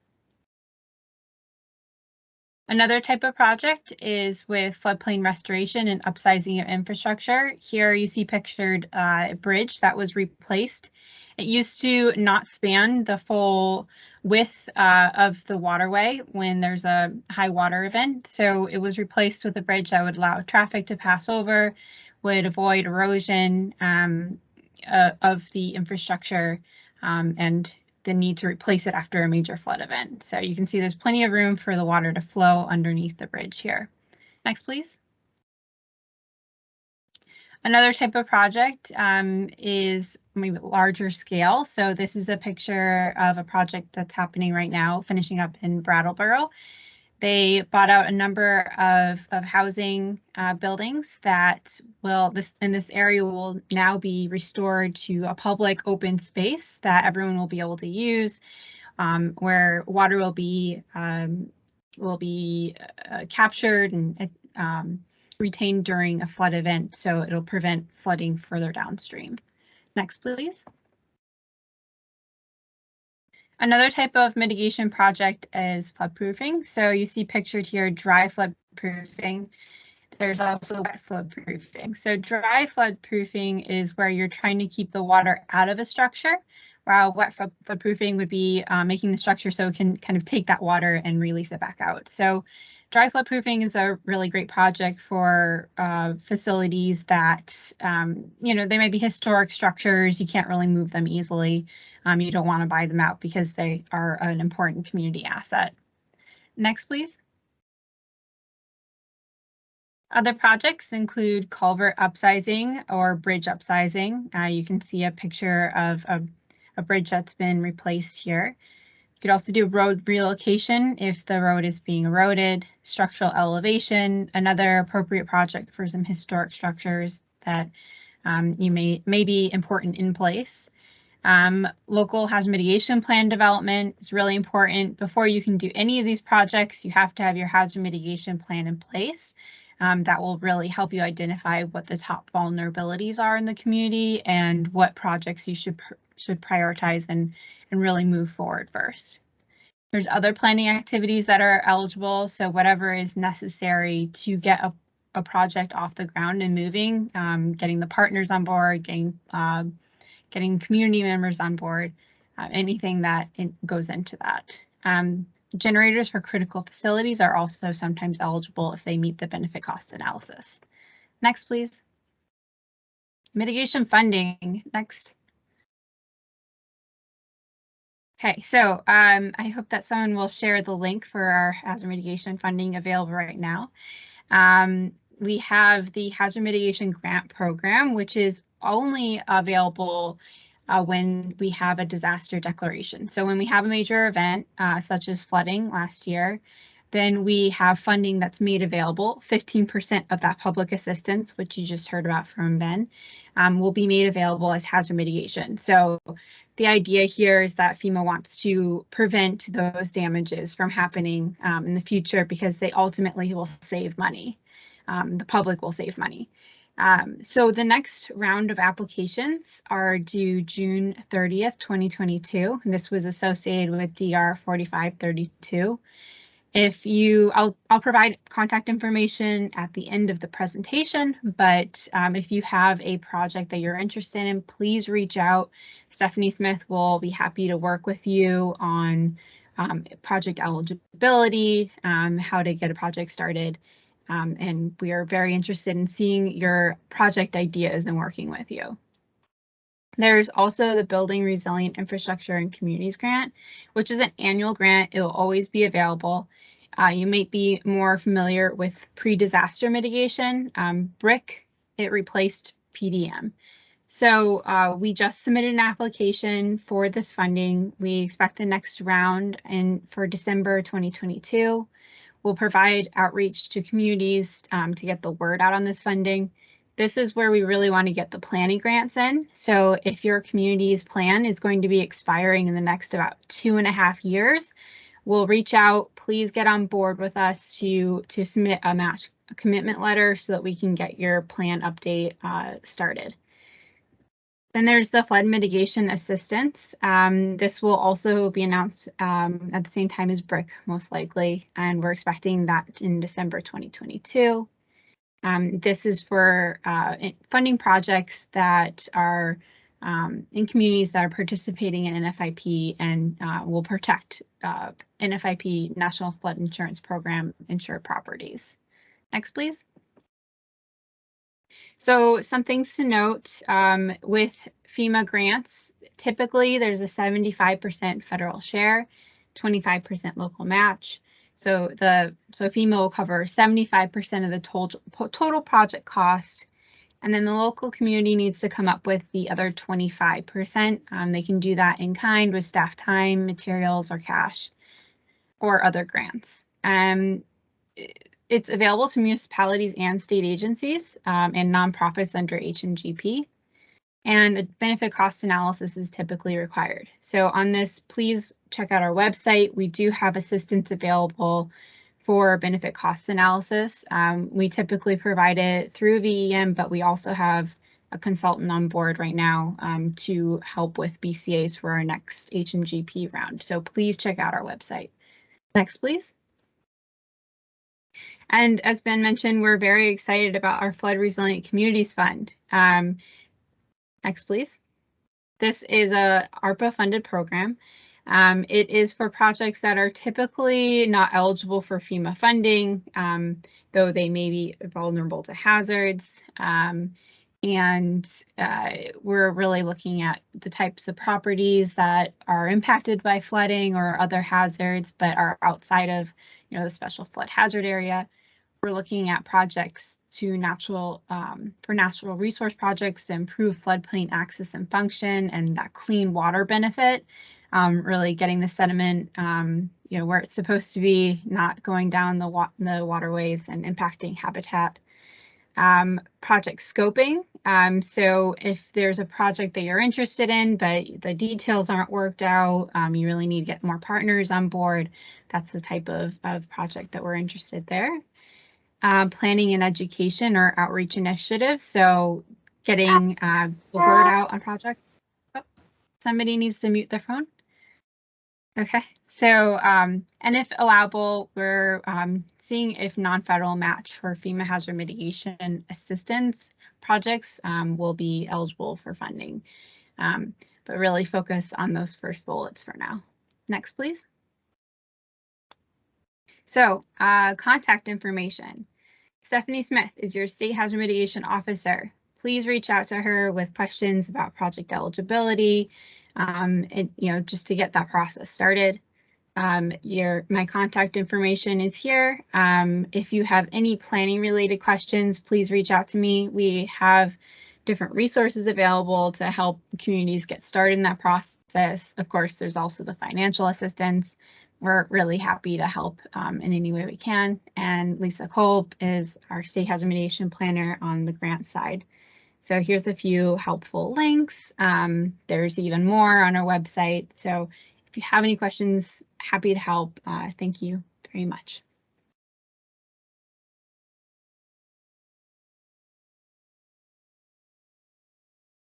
Thank you all very much. I mentioned at the very beginning